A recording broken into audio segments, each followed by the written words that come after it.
Greetings, everybody. Well, we had a long day earlier, and I actually just completed watching the um, Ground Zero, the releasing from last night, and it was kind of hard to watch. But I know it's releasing everything, and then after I do this, I'm gonna go back and start to watch some of uh, um, the first step, like the acknowledging. And I know sometimes it seems like the acknowledging is the same as the addressing and acceptance, but it's not really. How y'all doing? Hey, family, greetings. What's up, Zig T? Hey, Judith, Nalia, Ariel. Um, if you're the same Ariel that had put up something earlier, my heart goes out to you. I was reading back some of the comments and the chats and the stories, and I'm telling you, it breaks my heart. But I do understand that we're all healing as well. I thought you were asleep. But I know I left out yesterday. I had to stop. I needed to process. And I was watching it back, and I just started like thinking about other stuff. Like I should have addressed that, and I wish I would have addressed this. And it was like it's so much shit. And I put in the description, you know, at one point I hated God. And I want to talk about that, and I want to talk about the sex and the rape and abuse and all of that too. And like I said, shit, we're going to need more than 3 days because this here, this shit right here, um,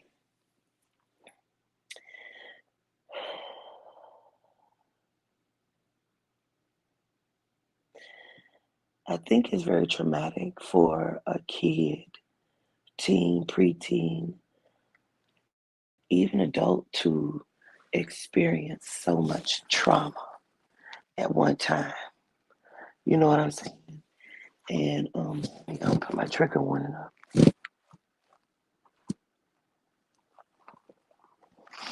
And I did. I experienced a lot. And I was watching some of the chat, and people were saying, "You experienced so much as a kid." And the crazy part is, I had been to so many funerals. Like it was so traumatic. I can almost remember the first funeral was my Uncle Johnny. My Uncle Johnny, he died on my mom's birthday. And I remember the little dress I had on. I was standing up in the front seat of what I guess was the limousine. So it was a lot of trauma. I was thinking about like the house and how things were taken and stolen from us, from my family. Like I said, my mom, she inherited 2 houses. My grandfather left her my grandmother's house at 3146 North Earcourse, and that's in Tulsa. And then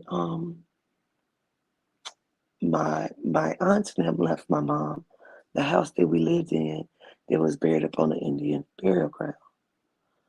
That was built on an Indian burial ground. And so after my mom passed and we left that house, it still belonged to us because it was inherited once my mom passed. It passed down to me and my sister.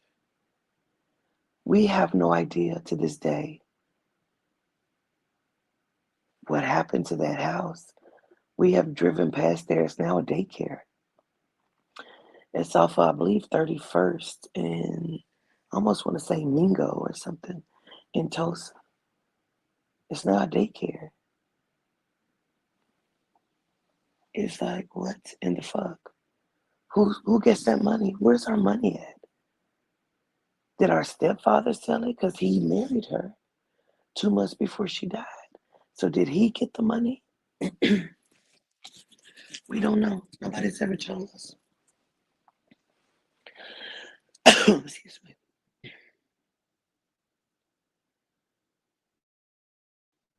I'm able to having sex at a young age.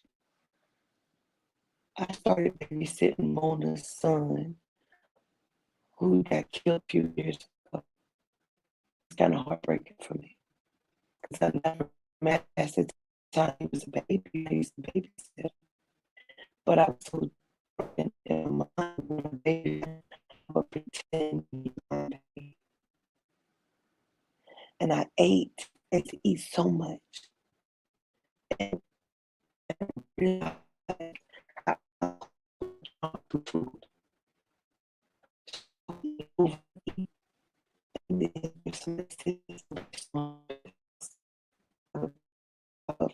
Disgustingly, recklessly. Like you just greedy. And people would say that you're greedy. Why would you eat? Like I didn't know I was doing that. I really didn't. But I understand now that I was processing trauma. And that was my vice because I couldn't do drugs then. I was drinking, but I wasn't like smoking weed at the time or doing hard drugs.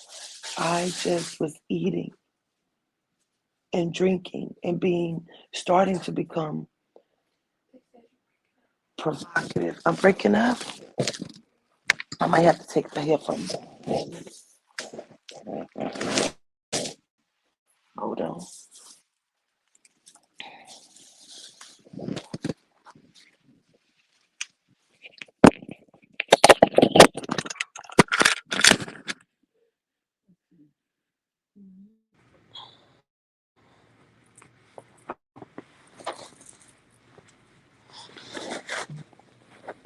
Is it clearer? Maybe I'm trying to find my glasses so I don't break. You okay, Tony? Okay. Maybe I have to find my glasses, y'all, so I don't break my glasses. Oh, there they go. Whew. Can't afford to break them. Gratitude for cooking. Would you leave me an orange soda? No. Okay. I wish I could kiss you and love you. But I love you. Okay.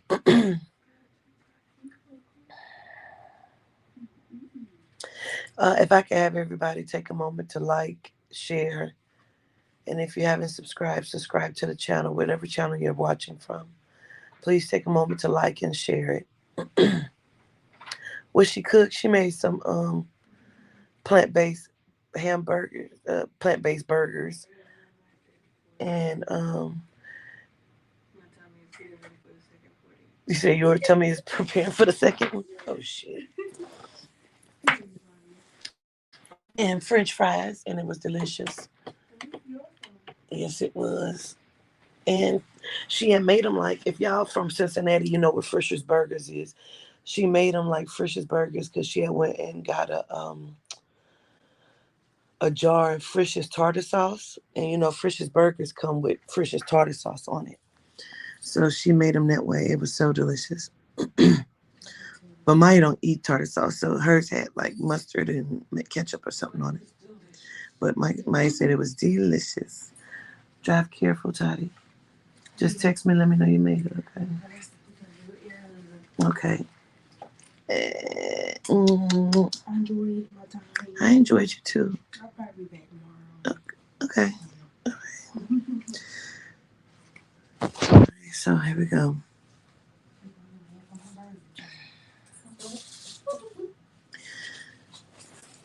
So I was 12 years old, and me and my best friend, who lived up the street from my grandma, which is now where I'm living at, of course, because my mom has passed.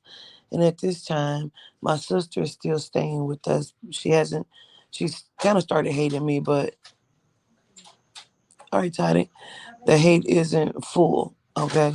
But she's started hating me at this point, and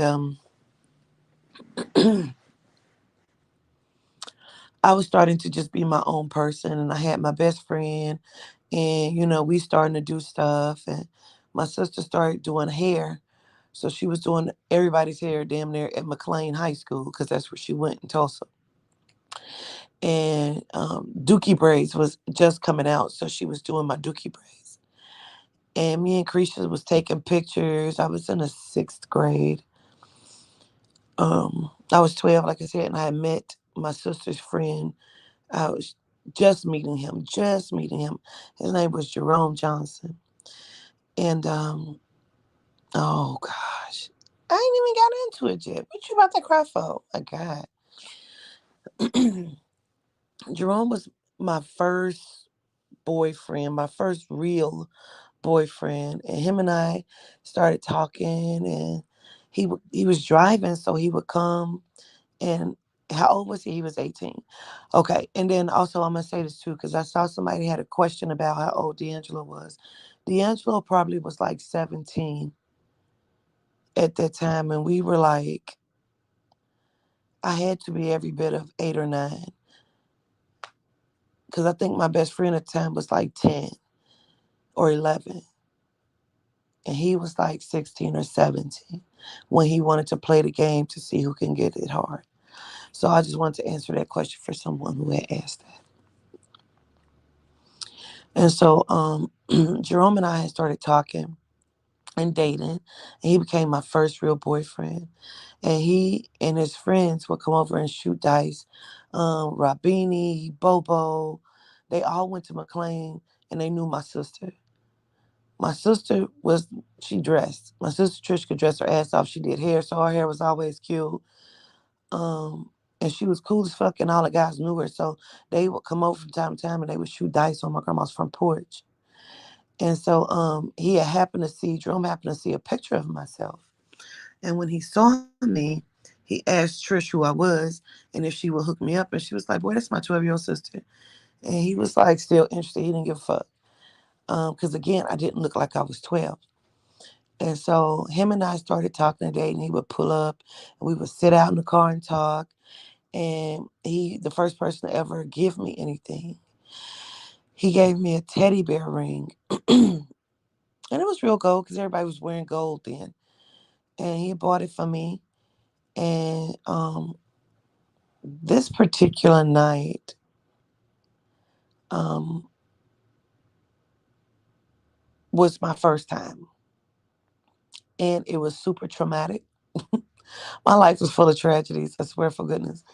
But it was so traumatic for a lot of different reasons.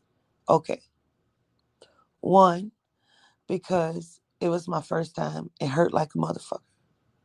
Two, in the middle of, my grandmother kicked the door in and saw what was happening and ran and got her 38 and chased him through the door. He ran down the street with one leg in the pants. And it was so traumatic for me. I was crying. I was embarrassed. I didn't know what was about to happen.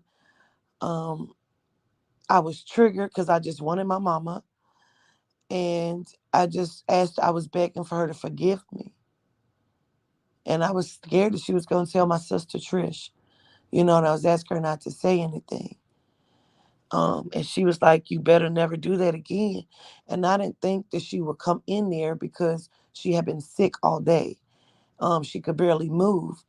So I guess she heard what was happening because the room was right next to her room. That's how just numbskull I was. And so, like, he had to come back and get his car because he ran. He thought she was going to shoot him. He's running down the street, but he left his car in the driveway. So he had to get his vehicle. Jerome was in a car accident. I was laid on the couch asleep. I sat up. It was 3 in the morning. The TV was like, shh. I sat up and looked around like, what the fuck? And I turned it off and I went and got into bed. And I didn't realize my sister had already came in. She was in the bed. And so I got in the bed with her again, because why I'm sleeping with her. This is the same bed I was just fucking in. And so she didn't know what had happened. So she ended up getting a call early in the morning, and it woke me up too. And they was telling her that Jerome had been in a very bad car accident and almost died. And I felt guilty. I felt like it was all my fault. And I carried that for a very long time as of right now today, because I've never said that to anybody else. I felt like it was my fault. If he wouldn't have been there, at that time. And then when I found out that his car accident happened at the time that I rose from my sleep, it fucked me up. It really did. After that, I moved out of my sister's room and started sleeping in the other empty back room we used to play in. Because I just felt like you shouldn't be sleeping in this room anymore. If you could do that, you need to be big enough to not be scared. Go sleep by yourself. He survived it. His face was so fucked up. It wasn't disfigured, but it had cut the whole side of his face up. Like it was cut up really bad. And I didn't care. I liked him. I loved him. He was my first everything. Um,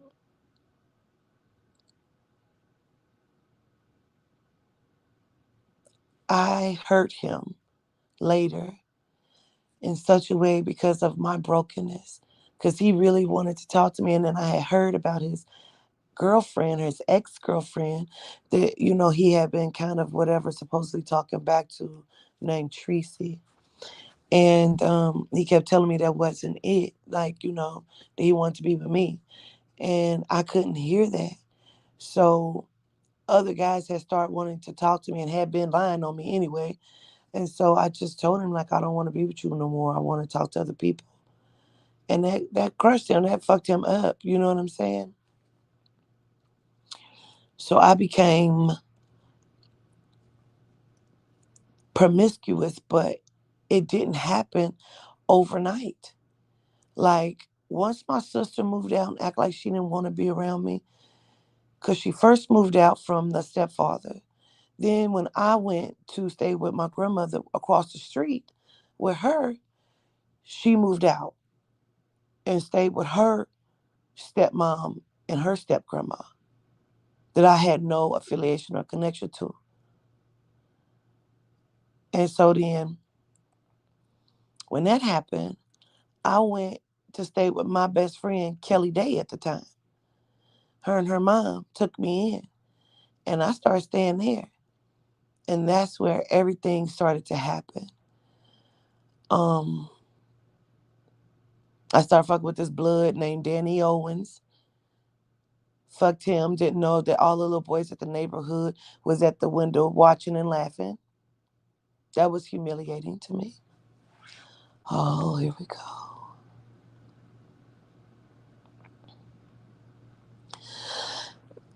So then um, I started talking to this guy named Adonis. And he was trying to have sex with me, but I just didn't want to have sex with him. He was on top of me grinding. I just wouldn't let him do it. I just didn't want to. And so when we had went to school, because I used to go to Gilcrease Middle School in Tulsa. And so we all went to school together. And I was walking down the hallway, and this has happened to me more than one occasion, but never in school and never in front of the entire school. As I'm walking in the hallway, Adonis came up behind me and pulled my pants down. And I was like so embarrassed. I was angry and I was embarrassed. And I pulled them up and I was like, if you wanted to see something, all the fuck you had to do was ask, you know? And I pulled the top, like the booty cheek of my pant up so he could see the panty. Like, damn, all you had to do was ask. Like, did you want to see this or you want to see that? And I threw my leg up. And so I don't know why I responded that way, but I did. And so I went and I reported him. I went to the principal. I didn't go to the dean. I didn't go to the vice principal. I went to the principal. And he said that he would have the conversation. And so then the vice principal pulled me in her office, and she was a female. All Melanin staff. Everybody's Melanin in the school at this time. And she says, well, Donna said that you told him all he had to do was ask if he wanted to see this or see that. And I'm like, ma'am, he pulled my pants down in front of everybody. They were not trying to hear nothing I had to say. He was a basketball star. And I guess that's enough said on that shit. So then I started messing with this guy named Junebug. I fucked him. And then there was a guy in my class who wanted to talk to me named Steven. So I fucked him.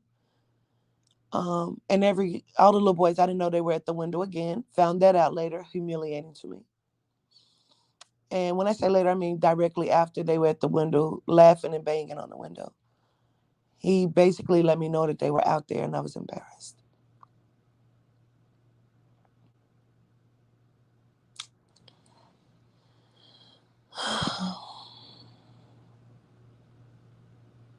So then I noticed that, like I said, everybody had been wanting to talk to me. This was before I even started having sex.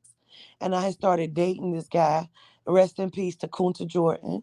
I've known him since I was a little girl. So then we started going to Gilcrease together. Um, my father used to call him his little nephew when I was little. We all grew up in Comanche projects together. Again, rest in peace to Kunta. And so he was one of my boyfriends. Kunta used to be so fucking fresh, bro. He was the first guy that I ever seen with a bomber jacket. And he wanted to kiss me, and I'm like, no. And we made an appointment in the hallway where I was supposed to kiss him, and I couldn't do it. So then, like, Vegas started trying to talk to me, Vegas Penny. Then his cousin Marcus Penny had moved down there from wherever, Chicago or something. And me and him started dating. He made me feel so fucking pretty, bro. Just it wasn't even much that he had to do or say, but Marcus Penny made me feel pretty as fuck. I was in the 6th grade. And this particular day, my sister did my doodle braids, and they were super long. And I was really cute this day. And I looked up from my class door, and Marcus was standing there. And, he was waving at me. He just made me feel special because he wasn't trying to fuck me. But then I believe it was him that told me, like, all these guys trying to talk to you. And I'm like, whatever. So my teacher, Mr. Ware, he worked at Gilcrease. If there's somewhere in the world that you're watching, I want you to know I hate you because I thought you were cool as fuck. You was one of my favorite teachers till you did the shit you did. Until I heard everything that you did. And for that, I hate you because I feel like you gained the trust of the girls in the class, which was mainly what was in the class was young girls. And he started like massaging my shoulders, whispering in my ear, telling me how pretty I was. And he would do it with a smile. He coached football and basketball. He was a coach, always smiling. Great artist. He fed my artistry. I'm an artist because of him. He let me know that I could do it. I was so intrigued. And then he told me, I really wish you could be my woman. And I was like, I didn't know what to say. I just was sitting there. He was rubbing my shoulders, whispering in my ear, like, like I really want to fight him right the fuck now. I swear for goodness. Then I later found out, I believe it was Lola Love that told me, like, he was keeping them after school from time to time, like tutoring, quote unquote. But he was really, like, I guess, molesting girls at the school. And I knew that shit was wrong. So I went to the dean of students, Mr. Harris. And I told him what he did. And I said it just made me feel uncomfortable. And Mr. Harris looked at me with his bug eyes. I hate you too. And I cannot think of what your assistant name was, but she was a fucking cunt that kissed your ass and did whatever, and she was smelling like too. And to both of you, I hate you because you didn't protect me when I came to you. Matter of fact, this is what you did. Mr. Harris looked at me and said, Miss Dean, I believe that you just upset because he's married and you can't have him. I said, what? I said, excuse me? Miss Dean, all the boys say you easy. I said, easy to do what? I was confused. I wasn't even fucking. I wouldn't even kiss Kunta. That's how shy I was. I was so confused. All the boys, and it started replaying in my mind. All of them that were coming on to me trying to be my boyfriend when I thought I was just pretty. Then I realized, oh, you're not pretty. Yo.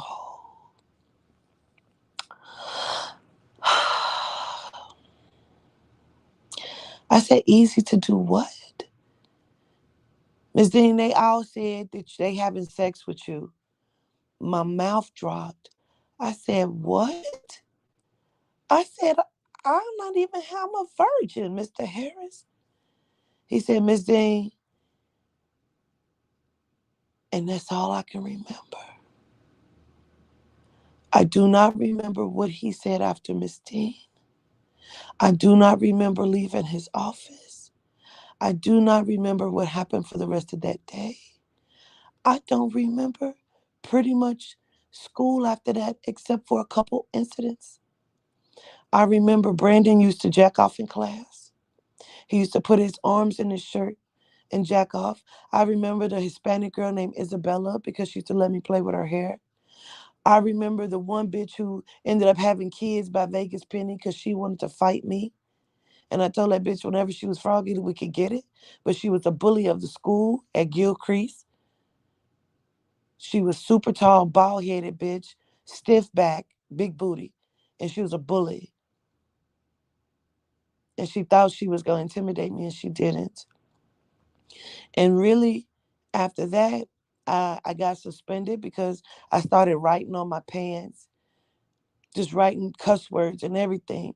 I started bringing Mad Dog 2020 to school in a bottle, a baby bottle, and I would drink it. And then I got expelled for writing nigger on my pants, and I didn't even spell it correctly, but Mr. Harris couldn't wait to fuck with me. So he suspended me. I sat in the office because he had it was like a holding cell for kids, y'all. It was one room with a door with windows, and you had to sit in there and wait by yourselves. It was just nothing but kids. It looked like a holding cell for a jail. And we be in there sitting on top of tables, all kind of shit, just in there. I had my baby bottle in there with me. Mm. I stopped combing my hair. That's when that happened. And I started fighting. I didn't give a fuck because I was tired. All of the rumors. So then that's when I decided I was going to start fucking. Because if they was already saying I was fucking, I might as well fuck. So I started fucking Jerome. That's when I first started fucking with him. I was going to Gilcrease. You know how many girls was pregnant at my school because they wanted babies?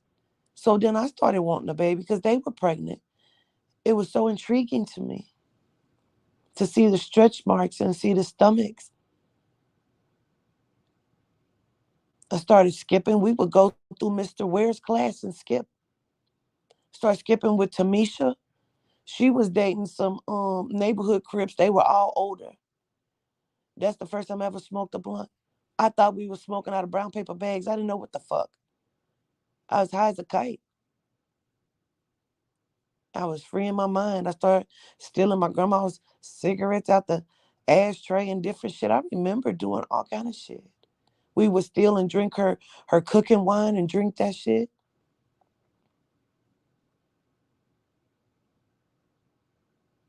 It went so deep for me that when I wasn't drinking, I would pretend that I was drinking. I would take cups and put aluminum foil over it and pop the top. And in my mind, I would drink beer because I felt like I needed it.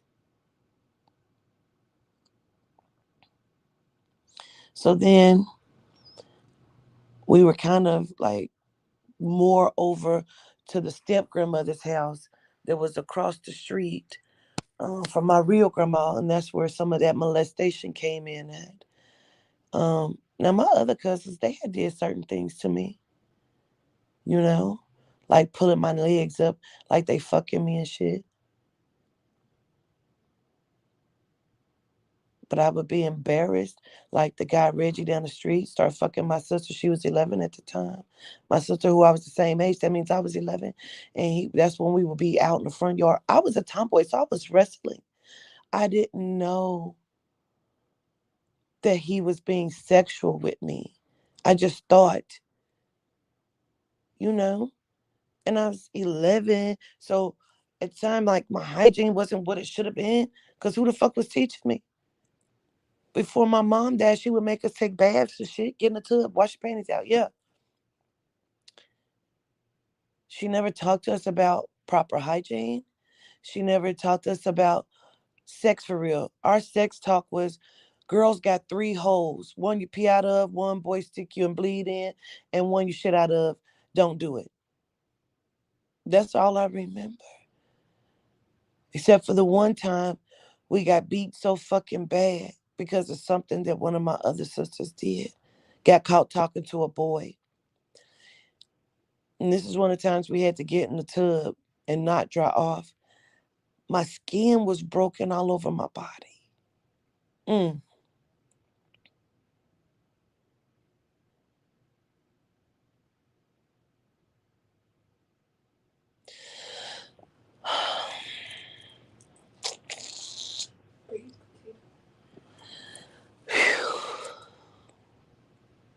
She had beat us so bad.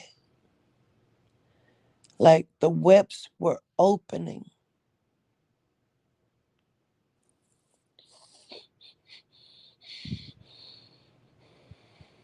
I was so angry.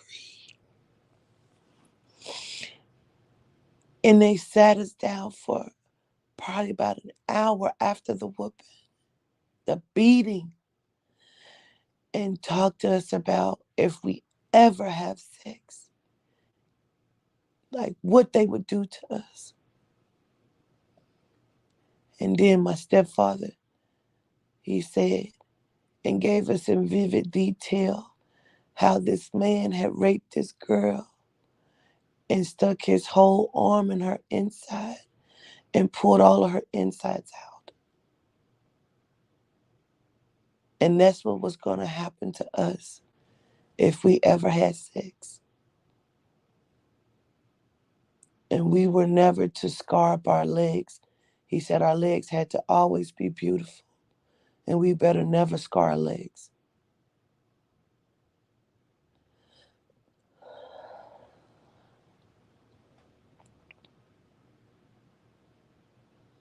He was such a monster.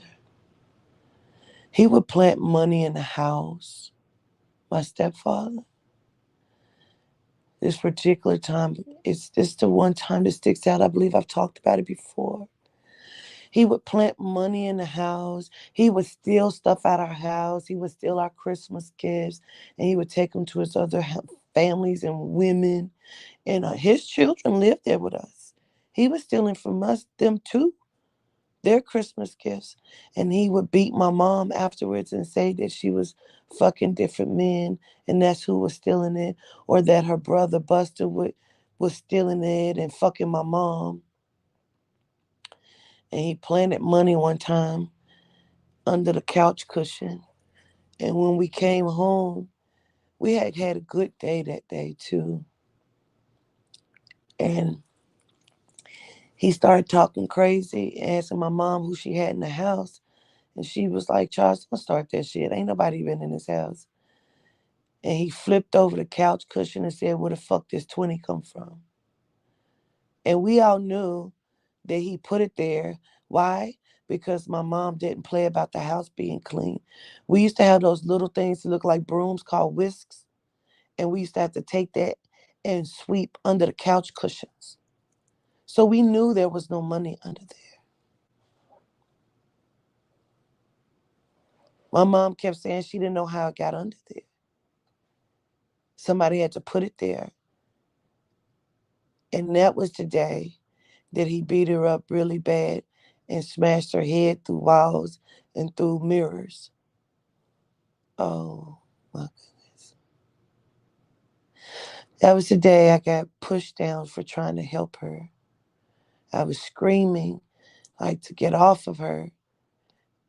And I always say, like the mirror, it felt like such a, I don't know, because it was my favorite mirror. It was so pretty to me. And he took my mother's head and he slammed her head through the mirror and broke it.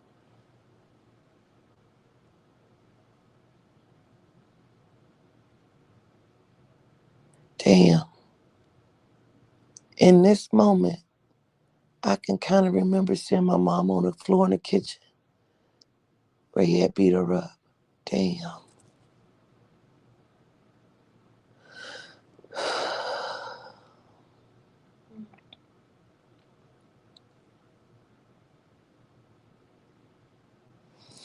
The shit was so crazy, so traumatic. So now I'm just fucking. I've been embarrassed because I've had a couple situations where hygiene wasn't what it should have been. Like before I started having sex, I had an incident as a young, like I was 12 or 13. And I had good hygiene, but I was on my period and he wouldn't take no for an answer. So we had sex and it was fine. But he wanted to have sex again that next morning. And I'm like, no, I don't want to. Hey, because it's bleeding, you know. And I was embarrassed, one, because there was an odor. And two, because Ronnie was pissed because we had blood all over his bed. But I didn't want to. But I didn't want Jerome not to be my boyfriend no more either. And so I was so embarrassed because I kept telling him no. So I just sat because my sister was there with me because she was now dating Ronnie. She was dating Ronnie White. And she was there with him in the room. And so I just went and sat on the couch and I put my coat over my head and I sat there for the rest of the day like that. Jerome thought it was funny, but I was super embarrassed. I really never wanted to talk to him again. And that was shortly after that when I had told him, like, I heard about Tracy. And then I told him I just didn't want to talk to him anymore.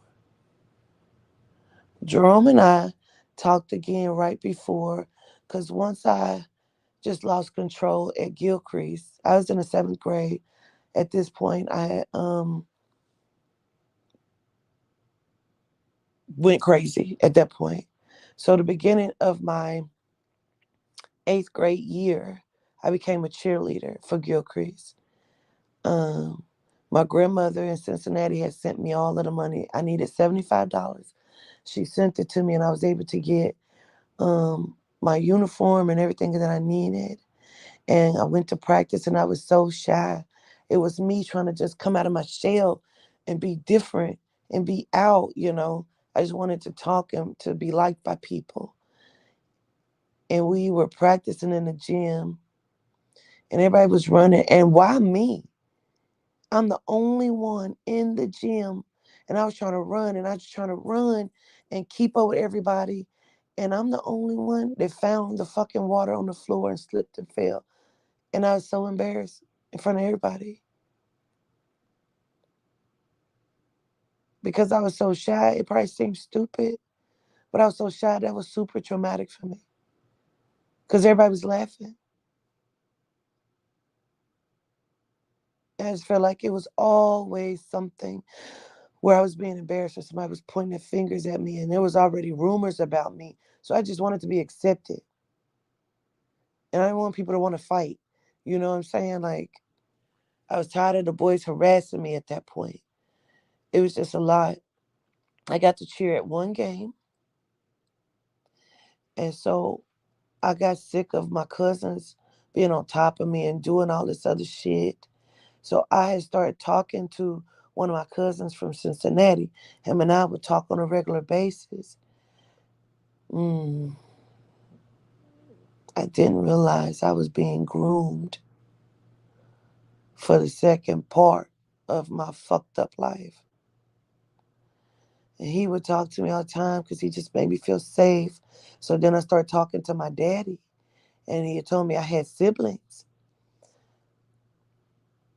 that I later found out were like his stepchildren. They weren't his biological children. He said I had siblings, and I would talk to them, and I told him I really want to come there. I can't take it here anymore. And my dad was not no, he was a junkie. He was a junkie. His girlfriend was a junkie, and that's just the life that they was living. They lived like junkies with the children.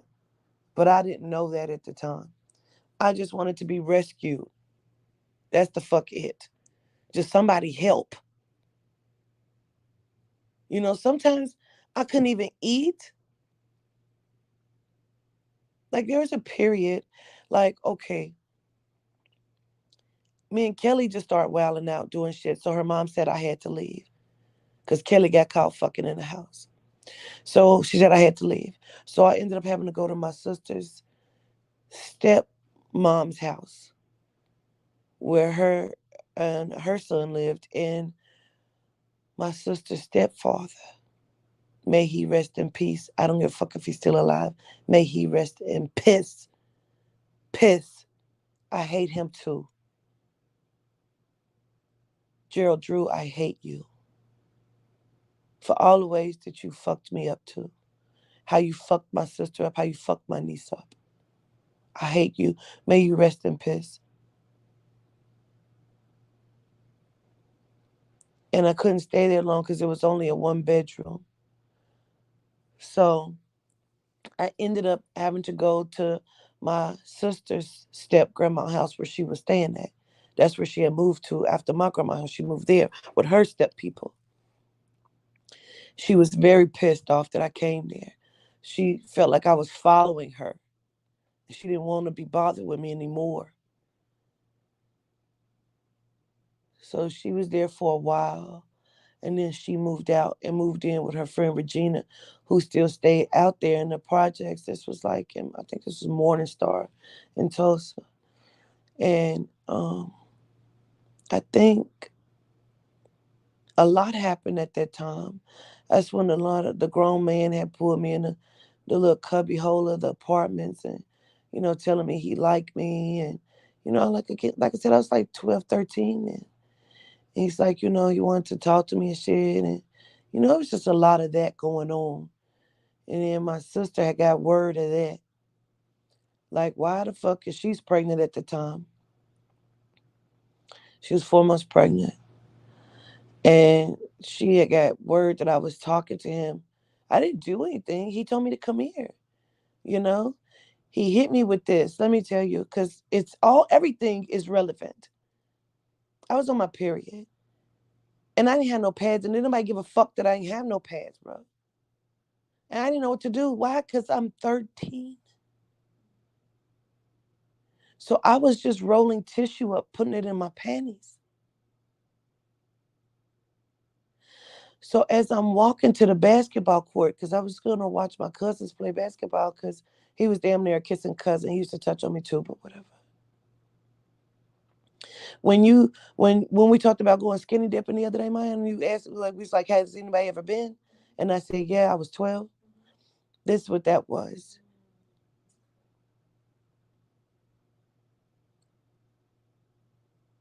Mm, mm, okay. So I'm walking to the basketball court, and I guess he had been watching me before then, he was like, hey, you dropped something. And in my mind, my heart is beating fast because I thought the tissue had fell out of my panties.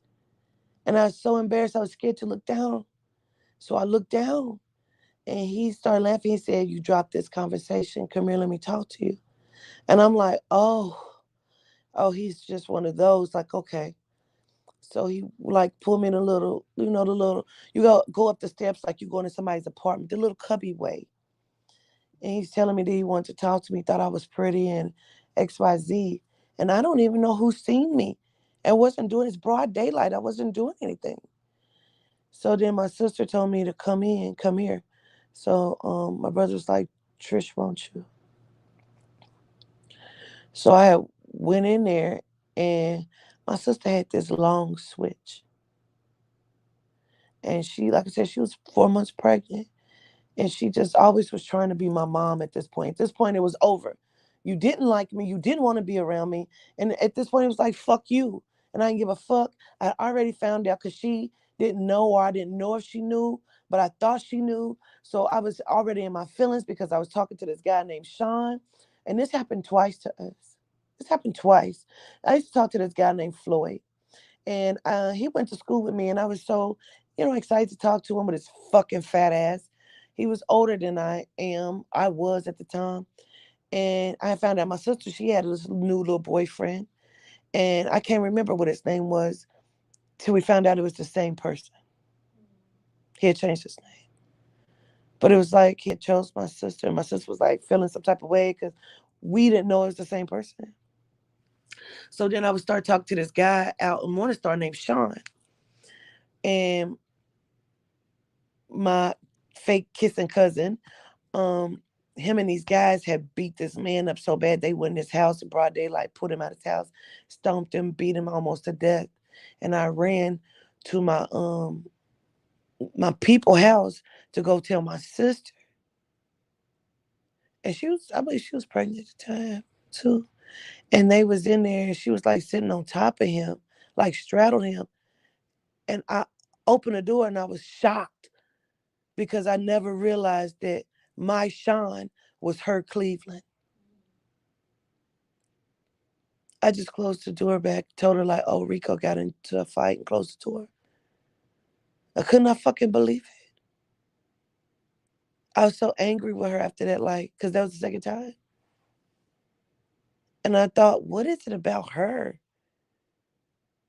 Like, this bitch don't even fucking like me, you know? She's always trying to be my mama. I was irritated. So when she had told him to tell me to come here, and she was holding that switch, and she was like, I'm gonna beat your motherfucking ass. If you keep talking to these grown men, I was like, you're not gonna do shit. I said, if you hit me with that, I'm gonna beat you up.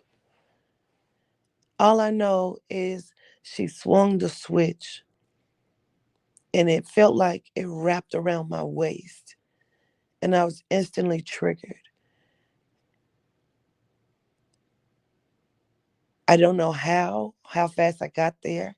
All I know is that our brother, her brother, that I call my brother, was separating us. He was pulling me off of her. She was sitting on the couch and I was on top of her. We was fighting. And he kept saying she's pregnant. And I didn't care because I feel like she didn't care. I feel like she didn't care about me. So I didn't care about any of it. I didn't. I didn't care about any of it. And then I started to hate myself because I felt bad for that. So then I called my cousin in Cincinnati and I was crying. I went to a payphone. I ain't had no money. I went to a payphone. It was nighttime. Nobody knows this. And I did a collect call. And he was staying with my grandma, so he accepted the call. And I was crying. I said, somebody has to come and get me. Somebody has to save me. I can't take it. I cannot live like this anymore. And my grandmother sent a plane ticket. She had tried to get me at 11 and sent the bus ticket, and I got on the bus and then I got off because I was crying. I could not. So then she sent the plane ticket with a child's tag, meaning The flight attendants would put me on a plane, take me off the plane for the layover, sit me in a room where I could play. If I was a kid, they had toys and puzzles and TVs. It was a layover in St. Louis. And then they put me back on the plane, and then I landed in Cincinnati, and my aunt was waiting there with a sign that said Quatita. And I recognized her because she looked like me. She was just light skinned. She had moles just like me. And I felt at ease in a sense because I don't look like my sister. But I was looking, when I got to Cincinnati, I was looking at people that had my face. They looked like me. And the majority of them had moles like me. And I wasn't there, I don't believe, more than 3 months when they let me know that I was a fucking stranger and that I didn't belong there. Who the fuck are you? Go back where the fuck you came from. And I felt like I had been tricked. And then that's really when the touching began and waking up and the inappropriateness and the humiliation and the constant wanting to be embarrassed and then the heavy drinking. The heavy drinking. I was allowed to drink. I didn't have to sneak now. We had family gatherings and parties. I could drink. My aunt, me and my aunt, that was my favorite drinking buddy. So this particular time, and this is when I beat up the white boy too. I start going to South Junior High in Mount Healthy. I was finishing out my 8th grade year, and the little white boy, we was cool, and he just started being real mean to me. I was like, okay, bitch. And he cussed me out, called me a bitch. I was like, what? I beat his ass in this lunchroom. I beat his ass. I had never blacked out. It was the first time I ever blacked out. When I came back to, no lie, his name was Rob. He was on his knees with his hands in a praying position. I could hear myself screaming to the top of my lungs, and somebody had me choking me by the back of my shirt. It was Mr. Roberts. He was trying to pull me off of him. I was beating him in his face. The last thing I had remembered was him calling me a bitch, calling me a motherfucker, telling me to move as because at that point, he had already talked crazy to me, and I told him I'm gonna get you. So when I seen him go dump his tray, I got up to dump my tray. I told everybody at my table, watch this, because I knew what I was about to do. So when I said, move, motherfucker, he called me a bitch, and Mr. Roberts was standing there. And I said, oh, you're not gonna say anything? He said, I didn't hear it. I said, no problem. I walked behind Rob. This is the last thing I remember to save my life. Just the last thing I remember. I remember I grabbed Rob by the back of his neck and slammed his face hard as fuck into the wall. And next thing I knew, that's when I was being choked by the back of my shirt, drugged away. Mr. Roberts was dragging me by my collar from the back. He was choking me with my shirt. And Rob was in a praying motion on his knees. I was scared to death because that had never happened to me. I was outside of myself. I could hear myself screaming. I didn't know who the fuck was screaming until I came back to. And when I did, I let Rob go because I was being choked. I didn't know what the fuck was happening. I could not believe it. I remember him dragging me to the office, barely. I remember Mr. Westerfield talking crazy to me and me back to him. I remember my grandmother picking me up.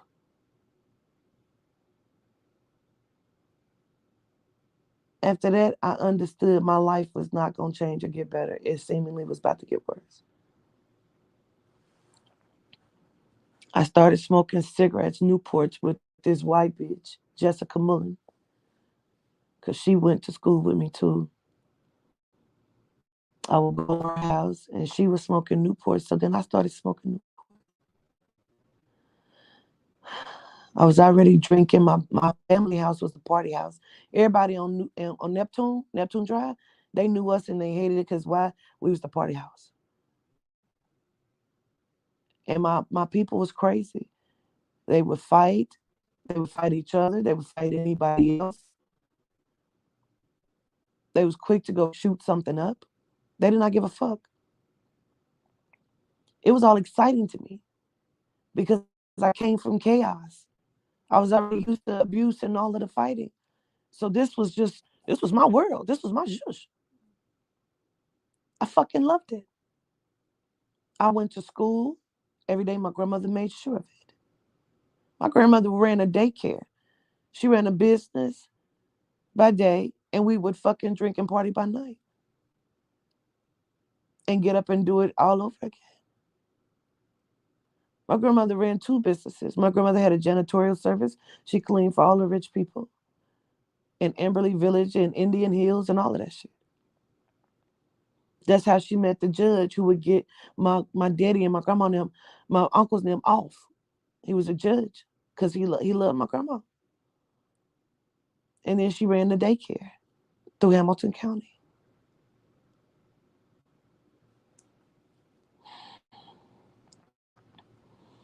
So my daddy and I never had a really good relationship in the GM. And then I was introduced to my law sister. And I school the girl out was my she had an adoption and changed her birthday. But she didn't know. She didn't know until we did. And the crazy one, one of my cousins had talking to her on the day he pulled up to my grandma's house. That's how I already knew. My daddy never claimed.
Wait a minute. Can y'all hear me?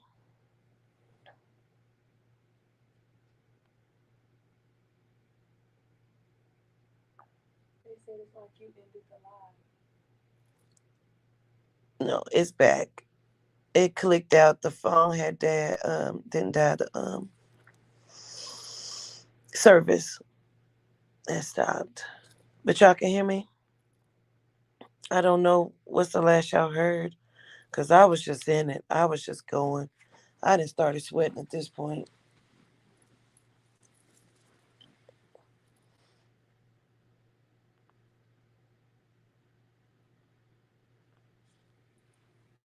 Okay, we back. I don't know where to pick up. The last y'all heard was the Gino. Oh, y'all didn't miss. Y'all didn't miss about 5, 10 minutes of this shit. Oh shit! Wait a minute. Well, damn, that's the last y'all heard. Wowzers. Okay. Well, the genome was my stepmom, and she used to do horrible shit. She used to say horrible shit. Smoking Newports was the last you heard?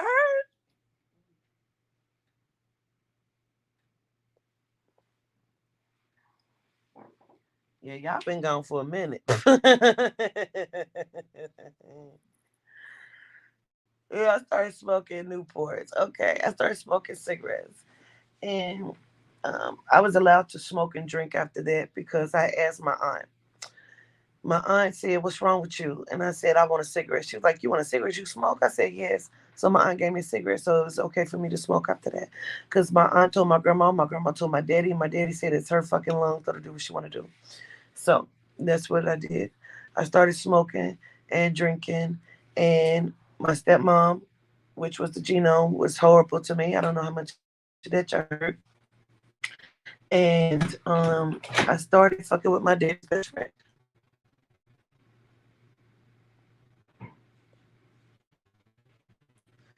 So I started fucking with his best friend, and that was because he had been flirting with my friend Lisa. His friend had been, his cousin had been off me, but I was not interested, and so he started flirting with me, and so he was my best friend. So my dad would pick us up. I'm gonna just circle back to the other shit, because basically what I said was it was always trauma in my house. It was always fighting in the household. It was always somebody getting hit with something, fighting, knocking windows out. It was just very violent always. So me and my dad, we started to build our relationship, but it was built on brokenness.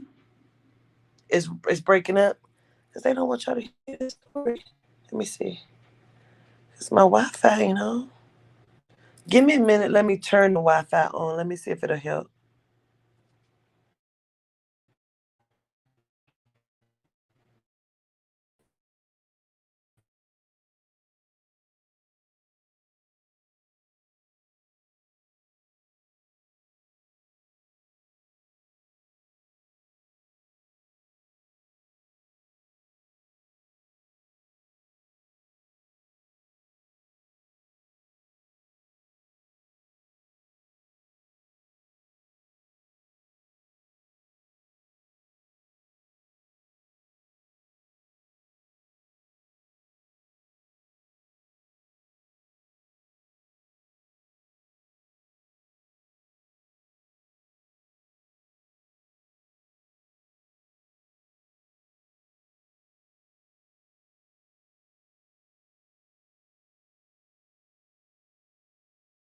Better. Let me know if it's better. Oh, let me have some food. And you can turn on some light if you need me to cut this one on. Okay. I had to turn on the Wi-Fi just to make sure. What the fuck? Where did they come from? Where did they come from? Give me a minute, y'all. Elevator music, Maya. Okay. All of these ants, where did they come from? Wowzers.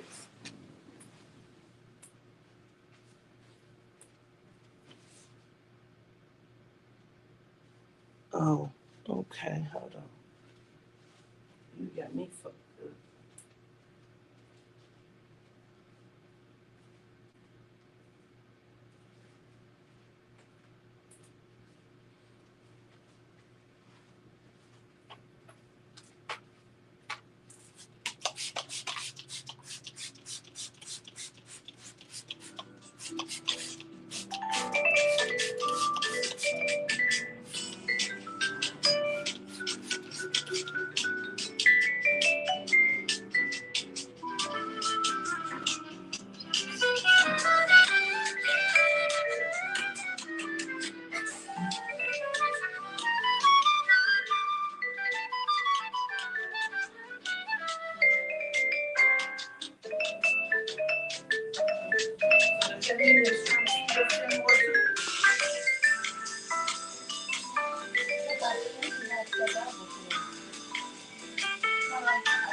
No, there's never been ants in here. Never. How long?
Gratitude.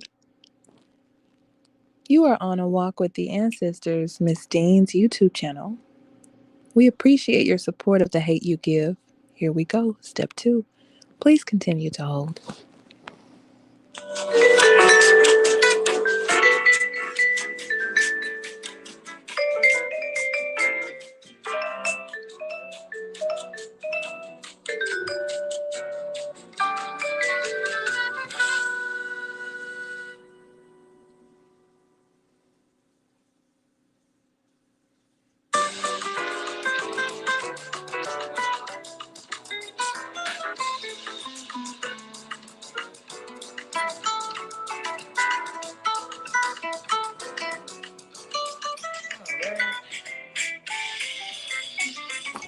I bet y'all over there doing the cha cha and all kind of shit. Okay. So they over here sending more pestilence. It was so many fucking ants just now. I don't even know where the fuck they would have come from. Whew, okay.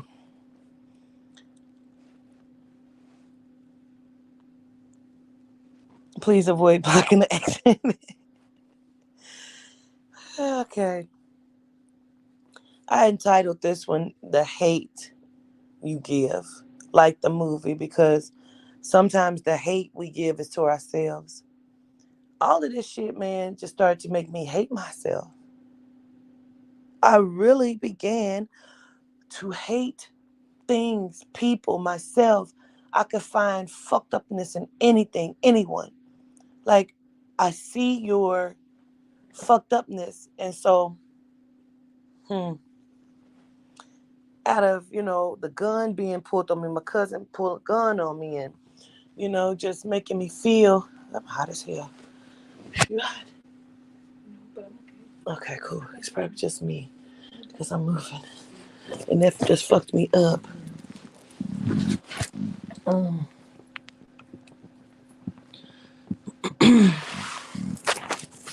you know, sometimes we don't know how to handle the shit. You see any more?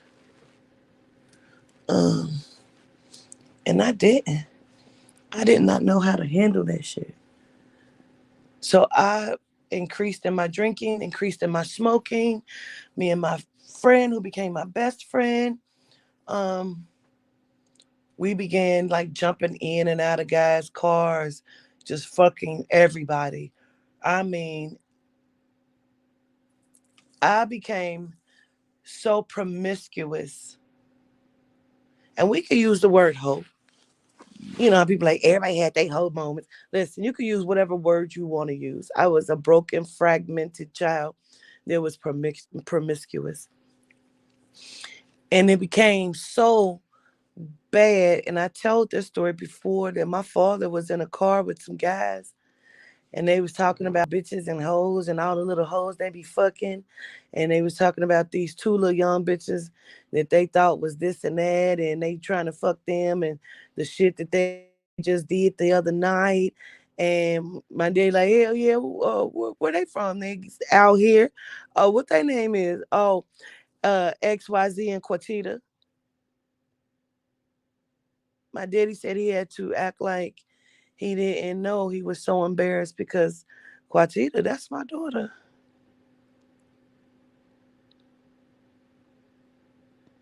But see, okay, my sister had told me basically she was giving me a warning to kind of watch out for my father. She said that she had graduated on the night of her graduating from high school. They all had been kicking it, and she had went back to my daddy's house, and she had fell asleep on the floor. And she said when she woke up, my father was rubbing his dick on her leg. And she said she jumped up and ran out the house. And like after that, like their relationship was really changed and they didn't really communicate like that because she couldn't believe it.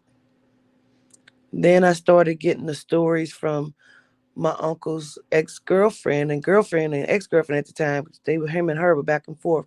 She's the one that he beat so badly. They called it the Valentine's Day Massacre. He had beat her and kicked her, and when he kicked her in her head, it scalped her. And they had to reattach her scalp to her head. And when they came, he beat her down. She was holding his collar. So when he beat her down, she wouldn't let go of the collar because of the trauma. Her hands were stuck to it, ripped his shirt. The collar was in her hands. And he beat her down and he kicked her. When he kicked her, he scalped her in her head. But they fucked around for years, even after that point.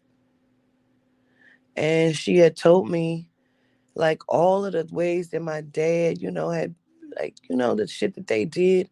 But she told me that one night she caught my daddy at her window, watching her undress. He had jacked off and cum.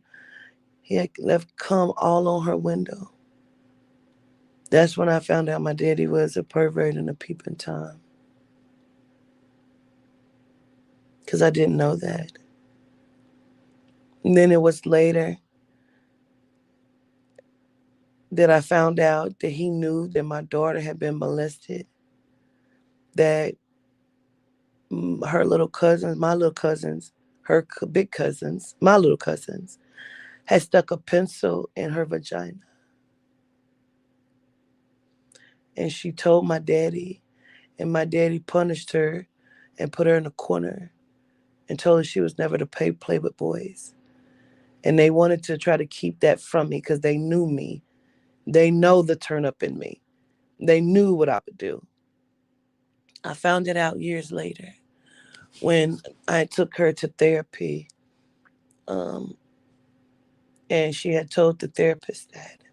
And the therapist had told me. And I was so angry that he had made her stand in a corner. And so then it was just always one thing after another with my family. My cousin kissed me in my mouth and calling me trying to fuck me and I need some pussy. And, my uncle calling me at 4 in the morning. I'm 14. Hey, you want to come out and hang with me? I'm 14. Why the fuck would I? Oh, come on. What you mean? Oh my goodness. Everybody just act like they don't know this shit. And you can't say nothing because what? Are they going to be mad? Man, fuck y'all, bro. The house full of fucking perverts and pedophiles. I asked my aunt because word came back to me. Now, mind you, my father, he's gone, but he had tried to convince me for like 2 weeks, even tricking me, bribing me. He wanted me to come, quote unquote, fuck his friend and let him watch me fuck him and he would pay me. He said he didn't want to participate. He just wanted to be present. And he kept trying and he offered me drugs and he came over and brought me coke and he shot up and I snorted the coke. Like we used to do drugs together because he was trying to fuck me. And he got mad when he couldn't do it. So then he told my grandmother I tried to poison him. This was the last day he tried. And I said, "No, Daddy, I ain't gonna do that. I'm sorry, I can't do that." And he was sitting in my bathroom with the door closed. He was shooting up. He had came to my house. I had to go to work. I was working at Frisch's at the time off of Queen City, Guest Street in Cincinnati. And I had to go to work. I worked 3 to 11. And he came over before. And he was like, "I got a little something for you." I was like, "What?" Because I would do coke sporadically. I wasn't no coke head. But if you had this shit, pop it on the table. Let's go. You know? So he's like, "I got something for you." I said, "What you got?" He was like, "I got some coke." I was like, "Oh, okay, cool." How old was I? 19. Hmm. Yep, I was 19. And I say, all right, cool. So he said, "I ain't gonna do that. I got mine. I'm gonna go in the bathroom." I said, "Okay." So he was in there shooting up and I'm snorting the coke and, about to roll me a joint. And he called me to the door. And I said, "Hey, Daddy, I ain't gonna do all of this." I said, you want the rest of this?" And he said, "Hey, dig," because that was his word, dig. "Hey, dig. Um, I got 50 for you." I said, "For what?" "Well, I don't want to participate. I just want to watch, my friend." I said, "Daddy, I already told you I'm not doing that." He had then called me over the week like several times trying to get me.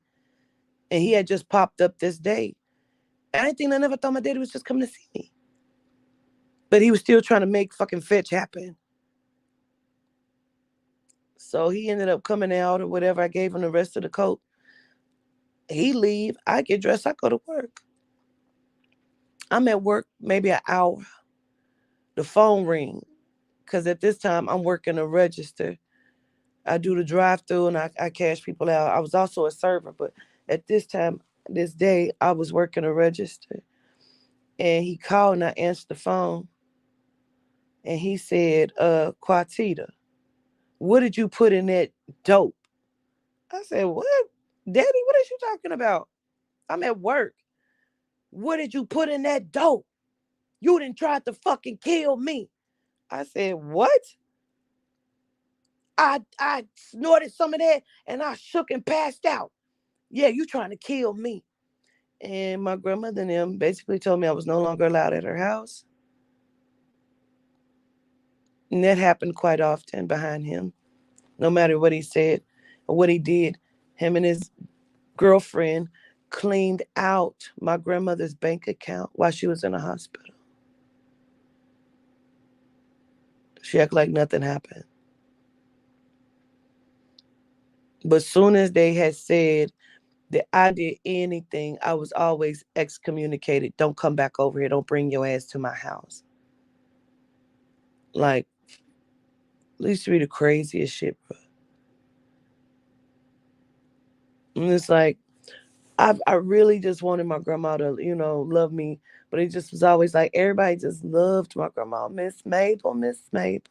Miss Mabel was dirty a lot of times to me, bro. You couldn't say that because it'd hurt people. My grandma was not always cool, bro. What you say about, listen, my grandmother would take all my motherfucking money sometimes, bro. Do you know, it was years that I would have to, a particular year, this particular year, I used to get $350 something from my mom after she passed for Social Security. And my grandmother would take the majority of that because, you got to live and you got to pay to live. And she would give me $100. And after $100, I had to buy school clothes, pads, and food.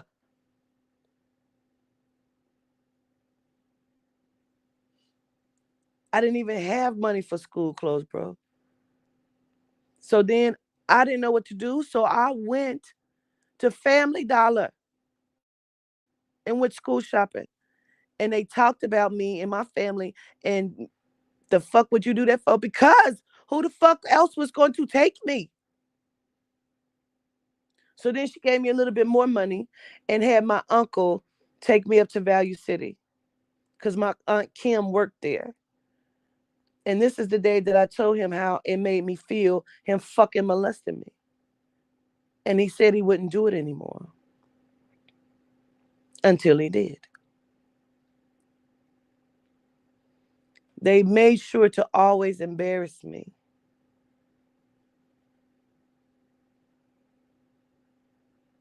And then if you didn't have no money and it was a fend for yourself kind of day, then what the fuck you gonna eat? Because my uncle who stayed there would write his name on what it was his. And you could not eat that or drink that or touch that. And if it was nothing in there, you know, so now I got to go hang out and kick it. So most of the time, like, we just doing shit, jumping in and out of niggas' cars. You know what I'm saying? Walking around, hoping to get a couple dollars from somebody. Shit.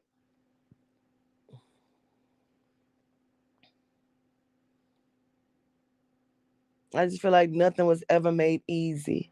It was always there somebody with my fucking name in their mouth. Want to talk about me. Like, don't know me, but got my name in their fucking mouth.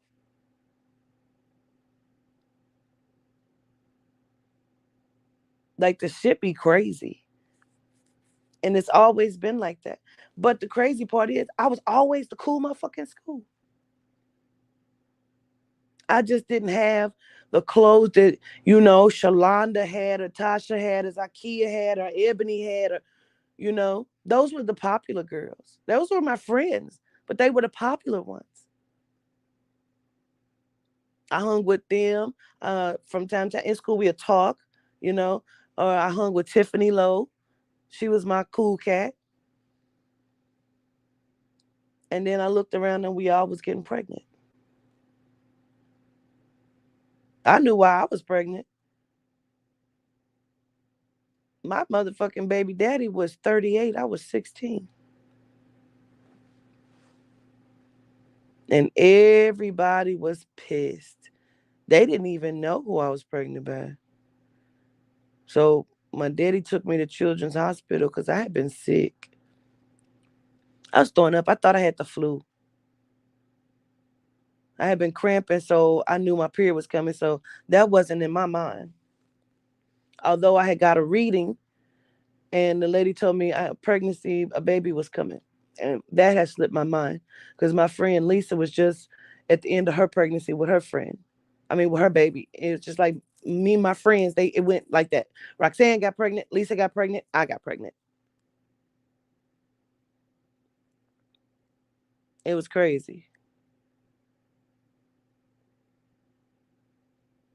Then Roxanne got pregnant again.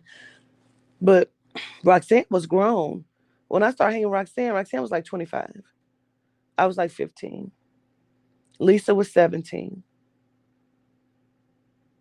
And we just did whatever the fuck. Like we would, like this particular time, we met this guy. We made him catch the bus because he had the weed. We made him catch the bus to Bracken Woods with us to my daddy and them house. Smoke this nigga weed and then put him out and then give a fuck how the fuck he was getting back. He just stood outside for a long time. We didn't give a fuck. We would just do shit, bro. Didn't give a fuck. We hated everything. Lisa mama was a Jehovah's Witness and she was mean as fuck. It was like crazy shit. You know, everything was an abomination to Lisa's mom. You know? So when Lisa could get out the house, she cut up. And I was the cut up buddy because I was cutting up anyway because fuck life. Didn't nobody give a fuck and I didn't give a fuck either. Still fighting. Me and Lisa, we'll go to your house. We was them. We'll pull up to your house. Bitch, come outside. Catch these hands. That's why I be laughing at these bitches. You gonna do what to who? Bitch, I'll knock your whole koofy off and clean your clock, ho. Please never get it twisted.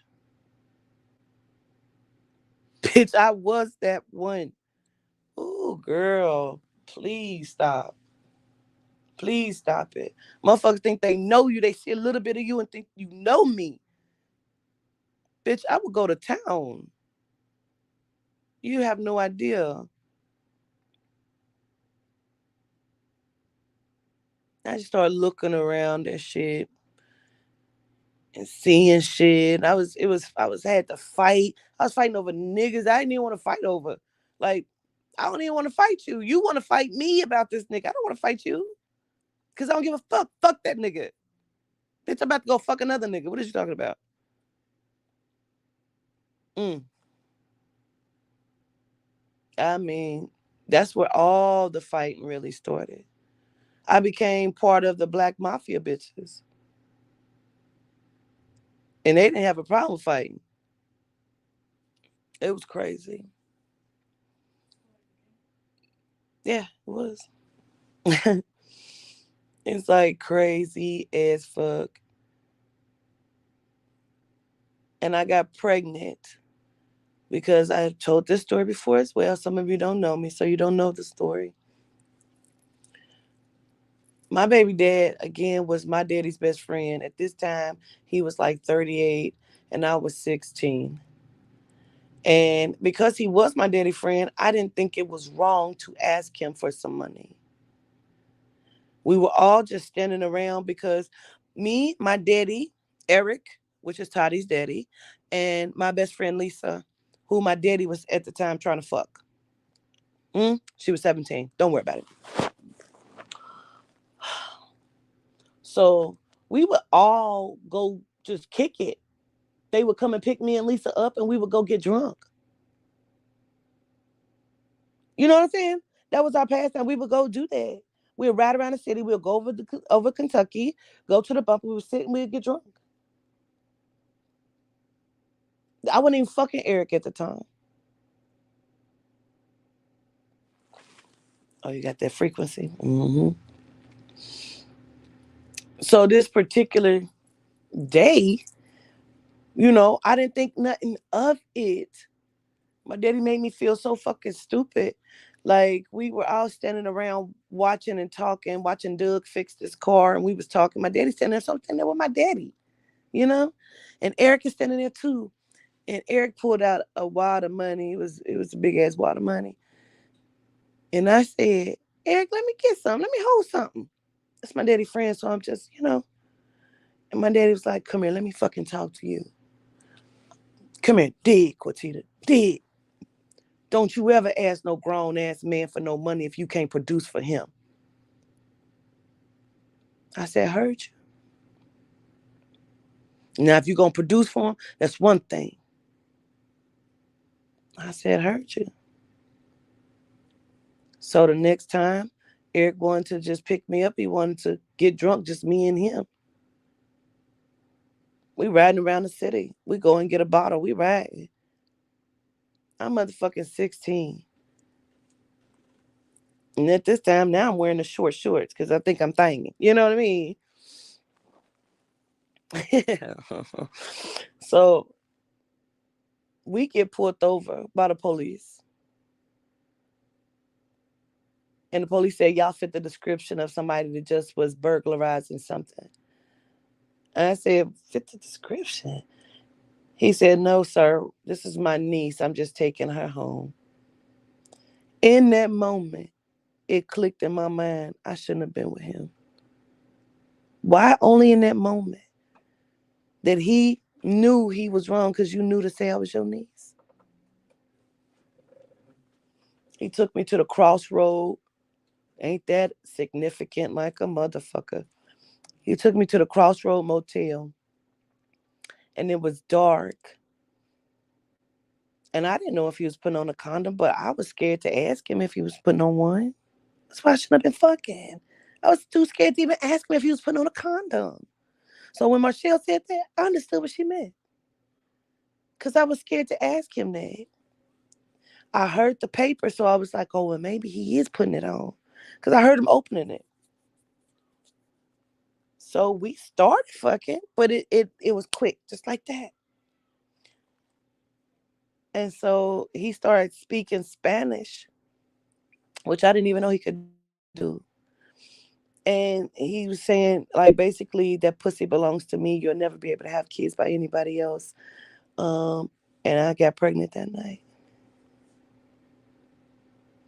hmm I did not even know I was pregnant because a couple people around me, like my friend Roxanne, her dude had the flu, and I was had the same symptoms, so I thought I had the flu. So he got some medicine and he gave me the rest of his medicine because it knocked his out. But I was still sick and I was throwing up. I couldn't hold water down. I didn't know what the fuck. So my daddy took me to the hospital. He took me to Children's Hospital. The doctor was pregnant herself. She was 4 months. She was like 18 weeks, I think she said, type shit.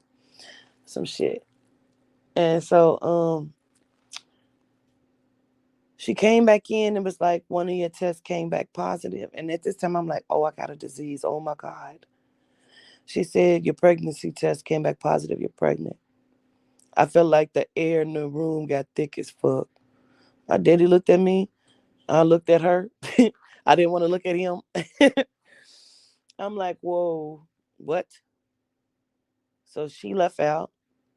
And he like, are you fucking kidding me? You done got pregnant by one of these little niggas. They ain't gonna do shit for you. And I looked him dead in his face. I said, well, Eric better do something. He said, what? I said, you heard what the fuck I said? He left out the door. By the time I got home, everybody in my whole house, my whole family knew. To the point where when I got home, everybody knew. And then my friend pulled up, Roxanne, her and Lisa pulled up to come and just holler at me. They didn't have no clue to see how I was doing because they knew I'd been sick. As I come outside, she looking like, what the fuck? She said, what the fuck is going on? I said, what are you talking about? She said, your aunt just came out here and was asking your uncle, like, I guess you didn't heard what the fuck, Quatita, this, and that. And I said, because I'm pregnant. She said, what? I said, I'm pregnant by Eric. She knew who Eric was. My daddy had been trying to talk to Roxanne. He was trying to fuck everything all the time. It was like, it was embarrassing.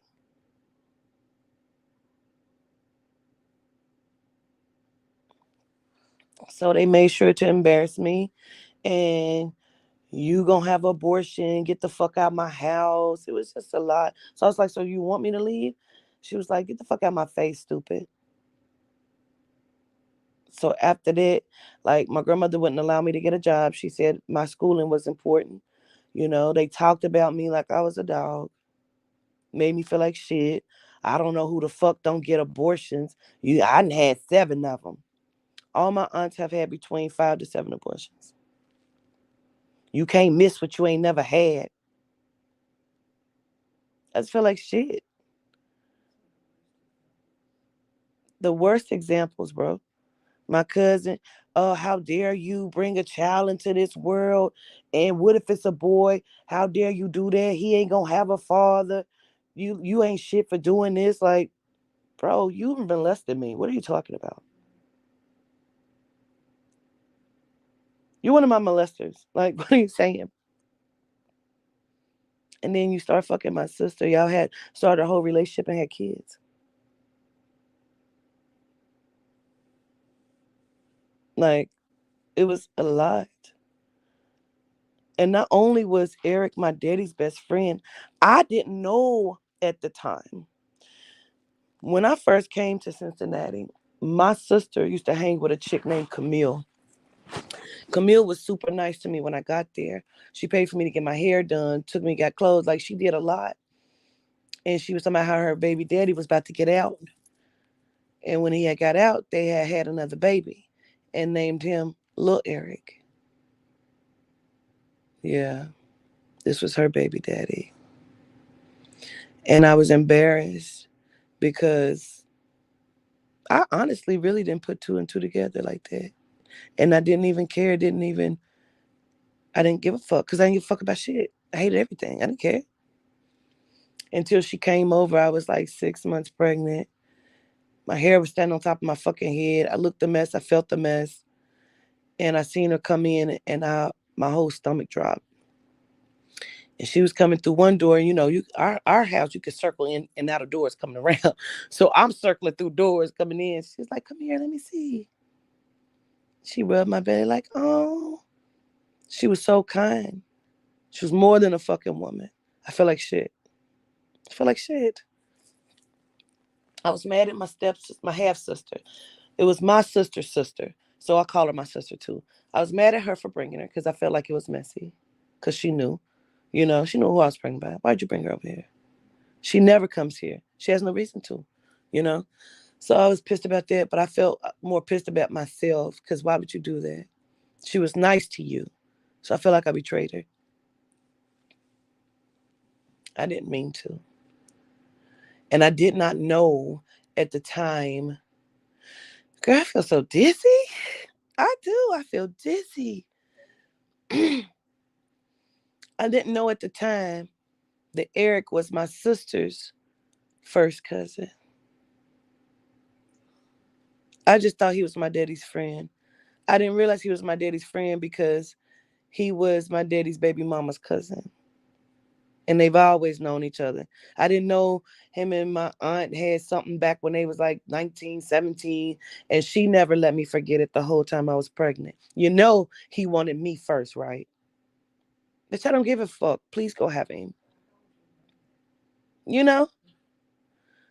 And then rumors start coming out like, oh, he fucked men. Rumor came out that he had like molested his grandmother. I don't know how true that is. That came out. Yes. Yes. All these different rumors about him were coming out to me. And he was telling people, like he left town. He was left town. And then found out that he was telling people that he never touched me, that I was a liar. He didn't know what the fuck I was talking about. Why would he ever do that? But he had left him and left to Syracuse, New York, where he had family at. And so I was pissed at him. I never wanted to see him again. And that's when, after I had Toddy was like 6 weeks old, and I moved in with my dad in Kentucky, and my dad had went over to the bump. He had been looking for him. I didn't know he was on a search for him because somebody had told my daddy that he was back in town, and my daddy got dressed, never said a word to me. Got dressed, went to the bump, said he going to the bump. I said, cool. He went looking for him and found him, pulled up on him, said, you lied to me. Said you never fucking touched my daughter. Said Eric broke down crying. I'm so sorry. He wasn't. And I believed what he said because I've never been able to. I haven't been pregnant, of course, like I said, my son, but I've never had another baby, and that was the only pregnancy was my son. After that, I lost my uterus. I believed he cursed me.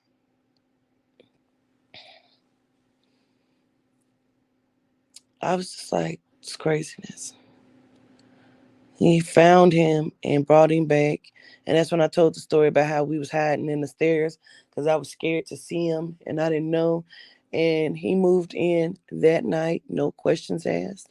And I hated him. I didn't want to be with him, but I was. So I was kind of forced into a relationship with this 39-year-old man. I'm 17. And he ran me raggedy. He broke my heart. He made me crazy. You know, I'm 17. I can't go to clubs and bars.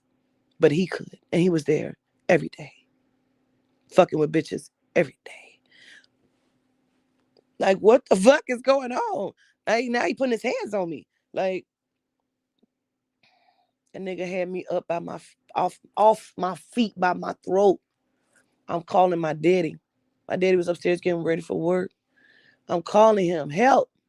My daddy came downstairs. I thought he was coming to help me. He walked straight past and went and made him a glass of Kool-Aid in his lunch for work and then walked out the door.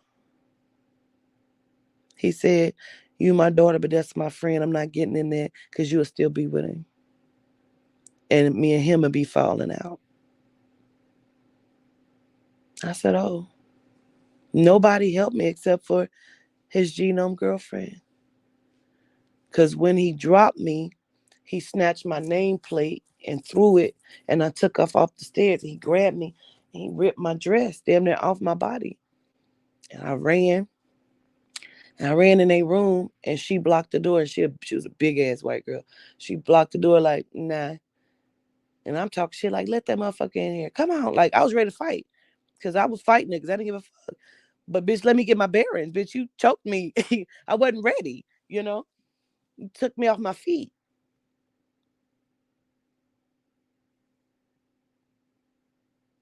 Like, it was okay for him to treat me the way he was treating me. Like, they didn't give a fuck. Because that was the norm for them. They were junkies. And you better not say nothing because Eric was selling them the dope. Yeah. And as long as now I feel like in this moment, I feel like I was being pimped out. Wow. Let me sit with that. Let me sit with that. Mm.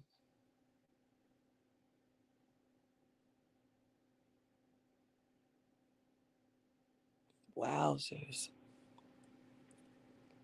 Mm. I mean,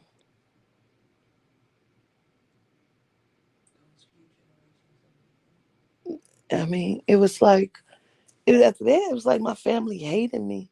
That's when it came out that Eric had been fucking my stepmom.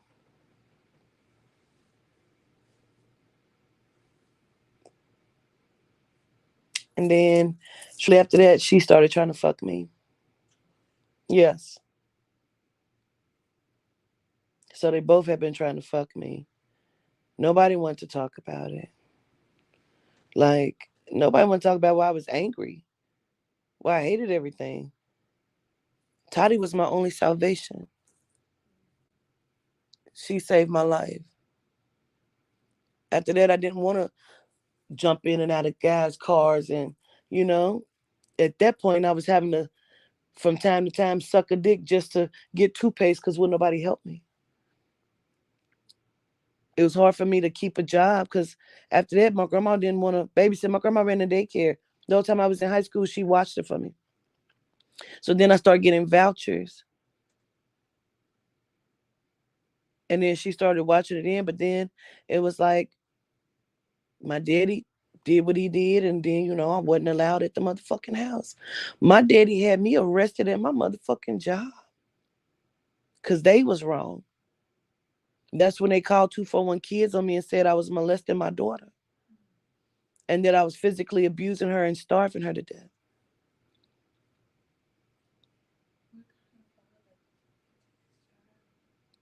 I hated, loved him. You know what I mean?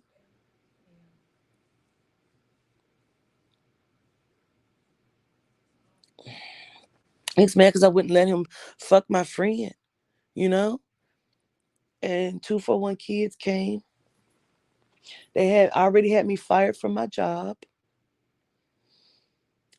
Said that they charged me with criminal damaging and theft. They owed this white boy money, and he came over in the middle of the night with a hydraulic jack, took all four wheels off their car, and put sugar in their tank. Then he wrote a note and put it in the landlord's door up street from my grandma where my daddy was about to get this house, and said that they was junkies and they would never pay, and they all they do is do drugs, and he would not rent them the house. And they know who did it, but they said I did it. And my grandmother was like, "You filthy bitch, don't bring your ass back to my house." I was calling to try to get a ride to the grocery store.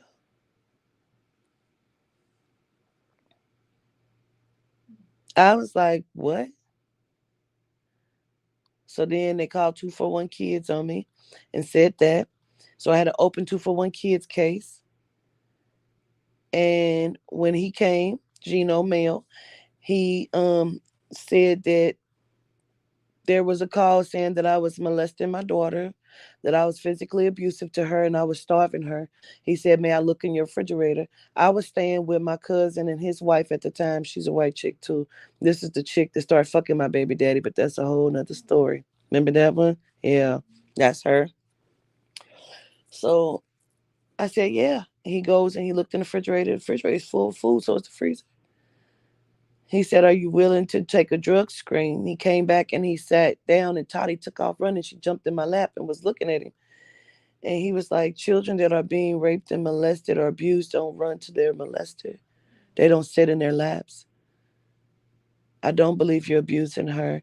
Are you willing to take a drug screen?" I said, "Yes, I'm willing." Yes. He's like, "You're willing to take one?" I said, "Yes." He said, "Well, they're saying that you smoke crack." I said, "What? Me? No, sir." He said, "Well, if you're willing to take it, people who do drugs are not willing to take it." He said, "We're going to close your case. We got to do a little bit more, but we're going to close the case. Do you need help with Christmas?" I said, "Yes, I do." And they helped with Christmas and provided with Christmas. So, because this was Christmas, I was so broken and hurt. And my grandmother told me never to come back over there. I was going to make them fucking pay. And that's what I did. I physically beat myself with an apple. She was laughing. Amy laughed the whole time. But for me, it wasn't funny. I was like going to take them down. And I put an apple in a sock, and I beat myself in the mouth with it. And I like pulled at my hair. I ripped my shirt, and I smeared blood on my shirt. And then I fucking called the police and said I'd been attacked by my parents. And I put a warrant out for the arrest. And my grandmother said, "Don't you ever come here again. Ever." I said, "Let them in. Let them get that motherfucker." I felt like I was always being punished no matter what. My daddy used to just, like, we got into it so badly one time. This is after this because they dropped the charges on him because I didn't go to court, but my stepmom ended up having another warrant. So when they caught up with her for this and she had the warrant, she ended up doing 2 years in a penitentiary. They dropped my father's case, and I ended up moving in with my dad. And that's when I learned how bad his habit was. And I felt like shit because the young guys would take advantage of my daddy, and they would like come and get his car for dope and then not return it. And it was a lot of that kind of shit, treating him like he wasn't shit. And I felt bad. And him and I got into it one night, and I said to him, "I'd rather you be dead than be any junkie father of mine." And he looked at me in my face, and I saw his heartbreak in that moment. No fucking bullshit. And I don't even know why I cared, because I didn't care, but I cared, you know? I felt like shit. And for like 3 nights straight, I dreamed of my death. I saw myself dying. And the last time was so devastating, I jumped out of my sleep screaming, crying. Somebody threw a bomb in my car, and I don't know how, I was trapped between a building. I couldn't open the door. So when they threw the bomb in the car, I couldn't get out. I was screaming and it exploded. And I woke up and I ran downstairs and he was up at 4 in the morning just going through papers. He looked sad. And I was crying. I apologized and I told him I was so sorry for what I said to him. But you know what? Nobody ever fucking apologized to me for nothing they ever did to me. It was after that that he was trying to fuck me. It was after that.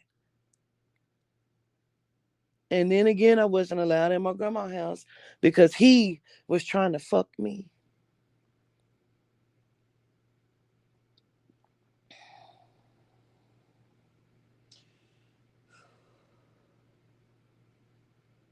And then my cousin, who I had woke up with his dick in my hand one time, he had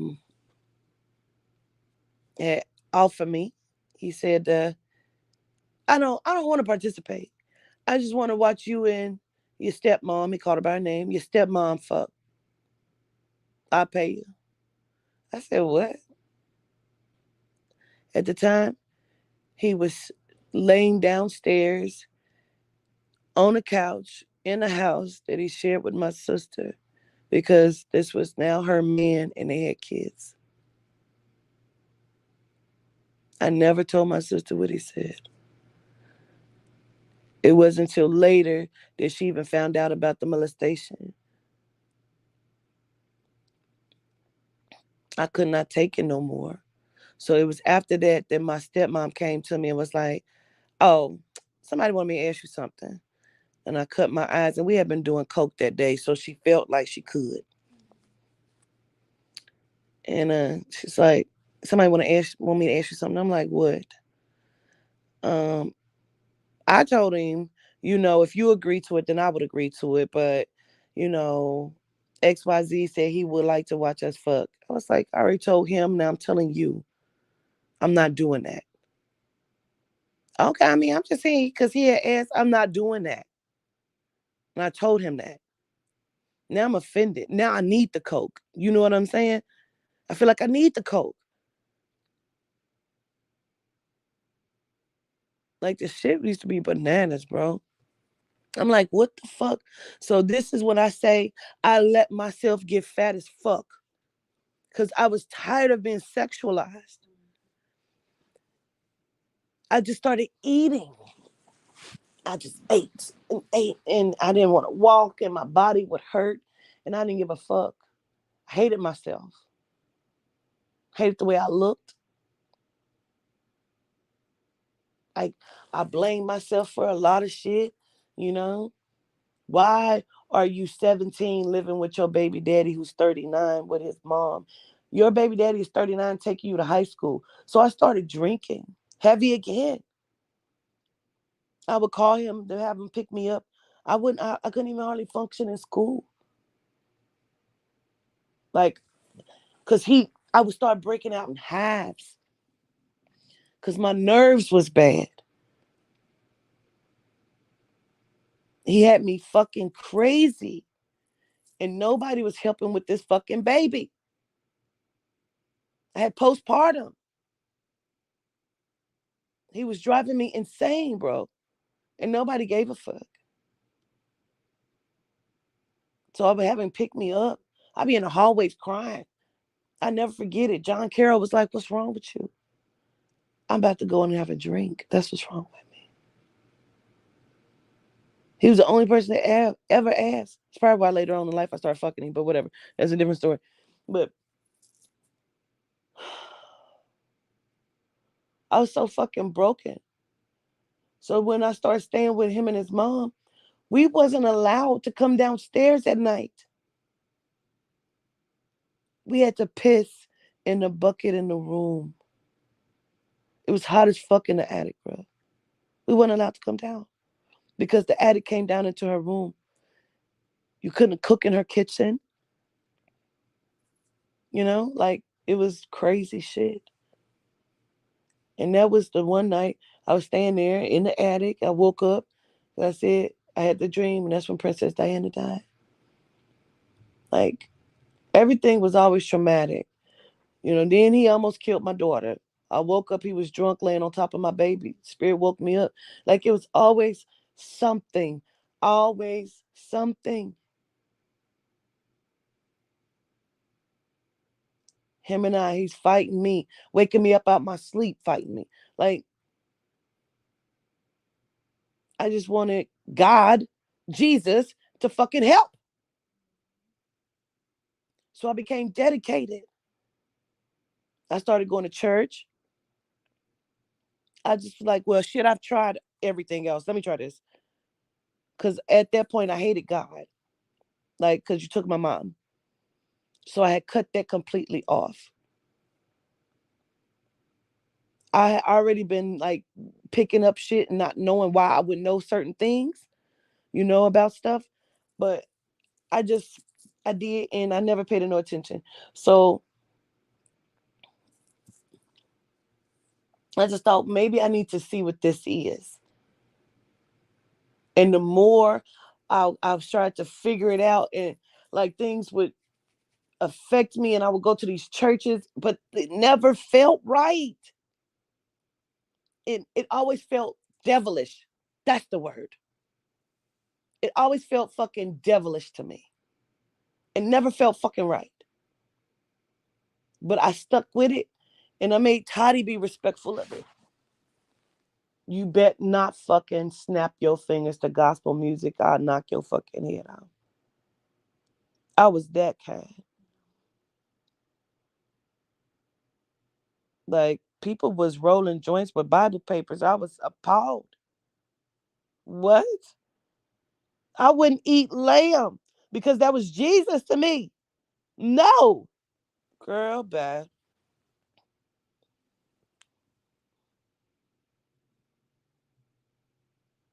I mean, I needed for God to see that I was worthy.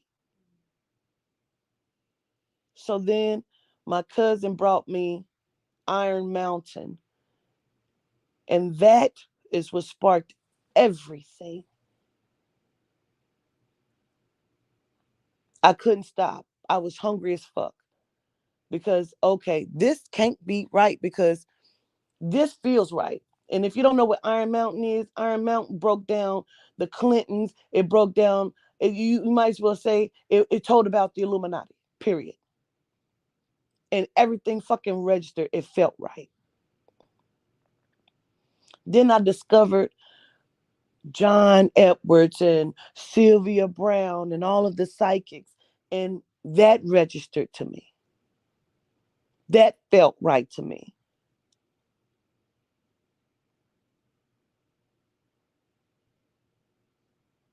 And then I found myself in abusive relationship after abusive relationship. My grandmother, I never moved back home. Once I moved out, moved in with Eric. My grandmother and them, now aunt stopped speaking to me. Everybody hated me. Like, I just didn't give a fuck because y'all didn't treat me right no how.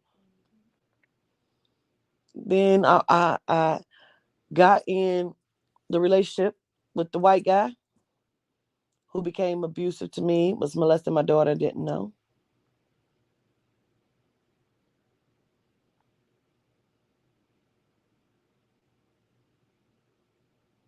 It's my belief him and my cousin was fucking because they all was fucking their boss, which was a man, which I found out later.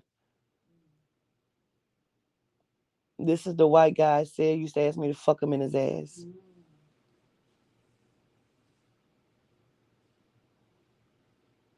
That became abusive.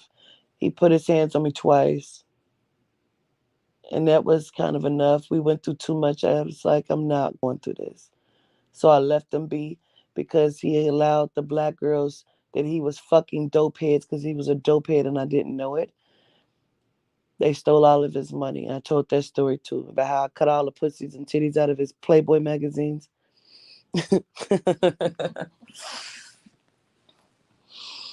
I'm skipping through y'all, but I'm just trying to give y'all like an understanding of all of the fucking shit that I went through. Like nothing ever was good. Nothing was ever good. I don't give a fuck what nigga I fucked with, what bitch I fucked with. It was never good. It was always horrible. My first girlfriend, she was horrible to me. I just recently blocked her and I love her. You know, we've known each other for more than 20 years now. But the hate you give is the pain you get, you know? Because she was completely broken and she showed me that women ain't shit either. She would do shit that would devastate me.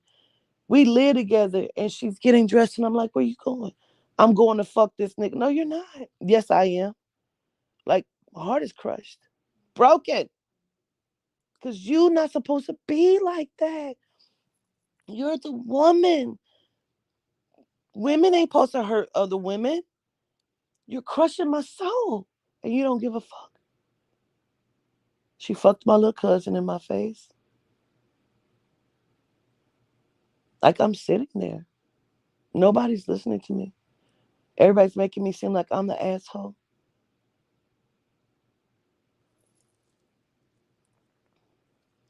Nobody has ever treated me right.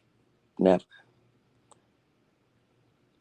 Whether it's men, women, friendships, people have always felt like they had the right to put their hands on me and treat me and stalk me. Melvin stalked me. Kenneth was abusive to me, super abusive. Oh, excuse me. I was just tired. And the more tired I became, the fatter I became. Because the more the spiritual shit was kicking in and I was understanding. I've been knowing my gift since 2004.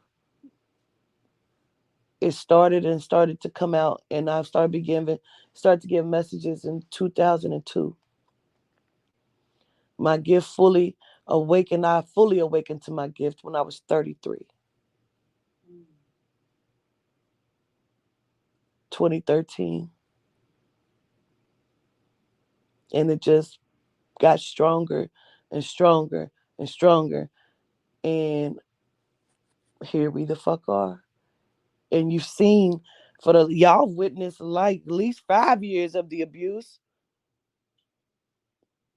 Nobody's ever been right to me in my life. Never. I don't even know what that's like. I was devastated to hear Papa Candelo say Quatita doesn't know the difference between sex and love. Because I don't. I could go into a fantasy and think about getting married, and before my ring is on my hand, we're arguments and I'm scared he's gonna hit me and the marriage is over. But let me fuck. I could do that. Let me change that. So my fantasies are just fucking because we may go on a date in my fantasy, but after that it's fucking. I do not know what love is. So I give everyone else love because I never want anyone to feel unloved. And I feel like people take my love and they tarnish it and they stab me in the chest with it. And they misuse it and they take advantage of it. My June, and I call him June because he's my grandma's boyfriend. I cried so hard because June was June, but he died on the side of the road by himself. That devastated me because to think somebody was alone, the feeling of being lonely and alone is a trigger for me and it's devastating. That's why I don't like to be with people because I don't like rejection. Like the shit that I've gone through from even when I've lived in Houston, I've lived in San Antonio, I've lived so many fucking places. I'm running from self. Shit never fucking changes no matter where I go. I don't give a fuck where I go. I don't give a fuck how good I am to people. I have never had a good me and my sister just got on good terms when I gave her the first message from my mom. That's what changed our relationship.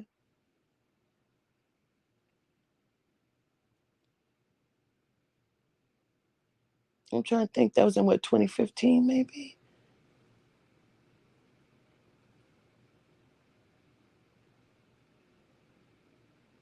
Like I've never had, and it's always like, well, what you do, you in trouble. No the fuck. I'm a good person. I'm tired of being taken advantage of. I'm tired of hate loving people. I fucking hate people, bro. I'd be like, don't fucking call my phone. You know, you hear me? Fuck they calling me for? Stop fucking texting me. I mean that shit from the bottom of my heart. People still text me. I hate people. Stop texting me. I just have a job to do and I have to do it. So then my Adina loves you. My soul loves you. Adina loves you. I don't know that. Nobody ever taught me love. But I give the love that I feel like I have. So when people say, you don't know the difference you made in my life, I can't hear that. Because I don't know who you see. I don't know who you looking at. It's not that big of a deal. I just only did this.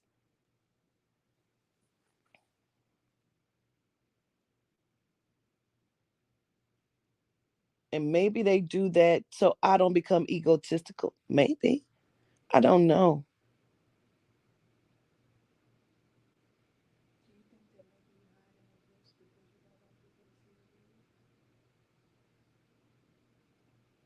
You said, do I hide in my gifts so because I don't want people to see me? That's interesting. Because I don't like people to look at me. I don't know what they see. I'm afraid if they really look at me, they'll see I'm ugly. So that's why I tell you I'm ugly before you tell me I'm ugly. And then I ask you not to judge me. But if I put my makeup on, I can pull it off, you know? But that's not my real face. And I'm afraid to be with somebody because that's not how I look when I wake up. So when Bazzy used to stare at me, it would make me uncomfortable. Because what are you looking at? Are you picking me apart? I don't know what you're thinking. And she wouldn't talk. She would just stare at me. And so I began to read her and I would understand her brokenness. So for you to try to break me the way you did, I hate you. I fucking hate her. Because you took something that I tried to give purely to you. I never fucking judged her. Never. About nothing. And you tried to destroy me and I fucking hate you. I hate you. People say hate is such a strong good. I mean it in that way. You're not supposed to hate. Why? Why you ain't supposed to hate? Please. Spirit told me one time, stop hating your body. Hate grows. So the more I hated myself, the bigger I got. And I knew I couldn't do it by myself. And Spirit showed me something before I had my surgery, which is what made me make my decision. Spirit showed me being fat as fuck with barbecue sauce all over my mouth. And then they showed me tiny, smiling, looking happy. And they said, either way, you're going to do this work in the public. It's about how the public will see you. And I didn't want the public to see me like that. So it's hard for me to watch my old videos. Somewhere inside of me, I'm excited that they were destroyed so people wouldn't see the real me or what I look like. Because in my mind today, I'm still that fat, ugly fucking bitch with the fucking fro or the locks.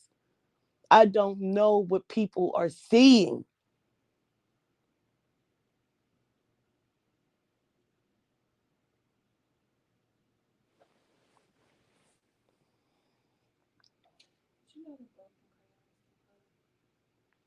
Broken crayon steel color, for sure.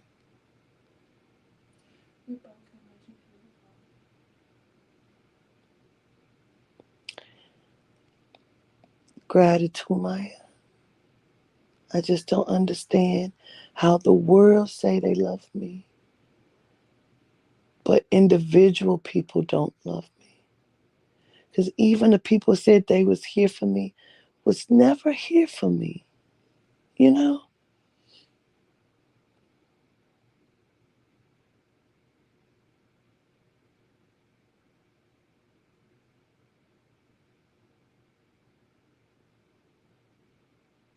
So I accept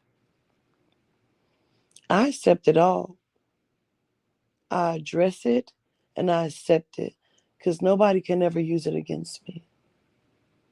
Nobody could ever use it against me because I accept it already.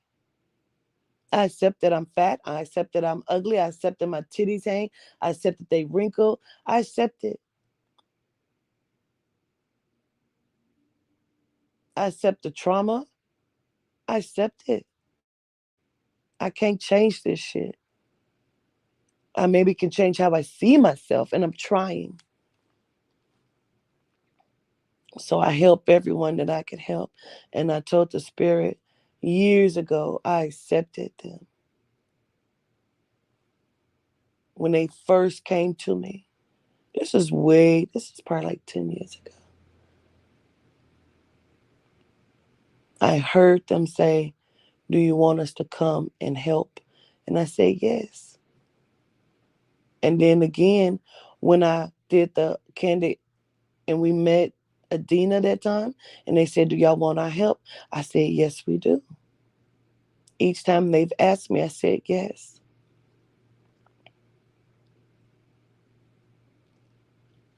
Didn't know they had already been here this whole time.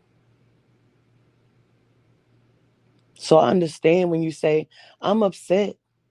Because I'm like, was I an experiment?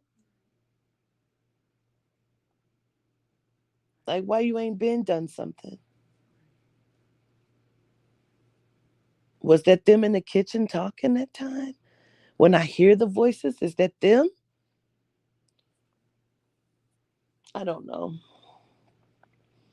What I do know is I'm accepting to my life right now. I'm accepting of it.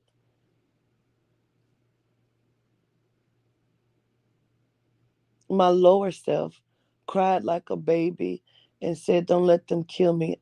I cried and teared up when I watched that Maesthetic, the Naya interview, I should say, because I heard myself. I feel like that on the inside, but my higher self, my Adina self, I'm ready for war.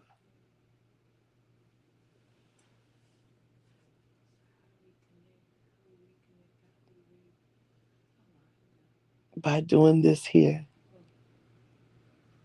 by acknowledging it. I'm never going to let nobody else hurt me again. So I don't give a fuck what contract you sign. You signed your life away, not mine. I can guarantee you that.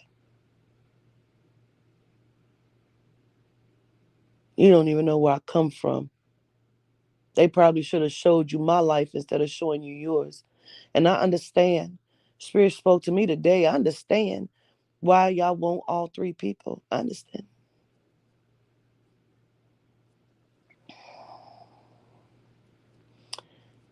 You are supposedly a powerful warlock, and you seemingly in your DNA have the ability to conjure some of the quote unquote highest of the demons. I don't know. I know your demons are no motherfucking match for the deities because y'all are using the deity's energy for demonic purposes. And for that, me and my army are going to slaughter all of you motherfuckers. Because that means you let me fuck y'all up. That means if we're the deities, that means they are using you against you. They're using your energy to destroy you. They're using you against you.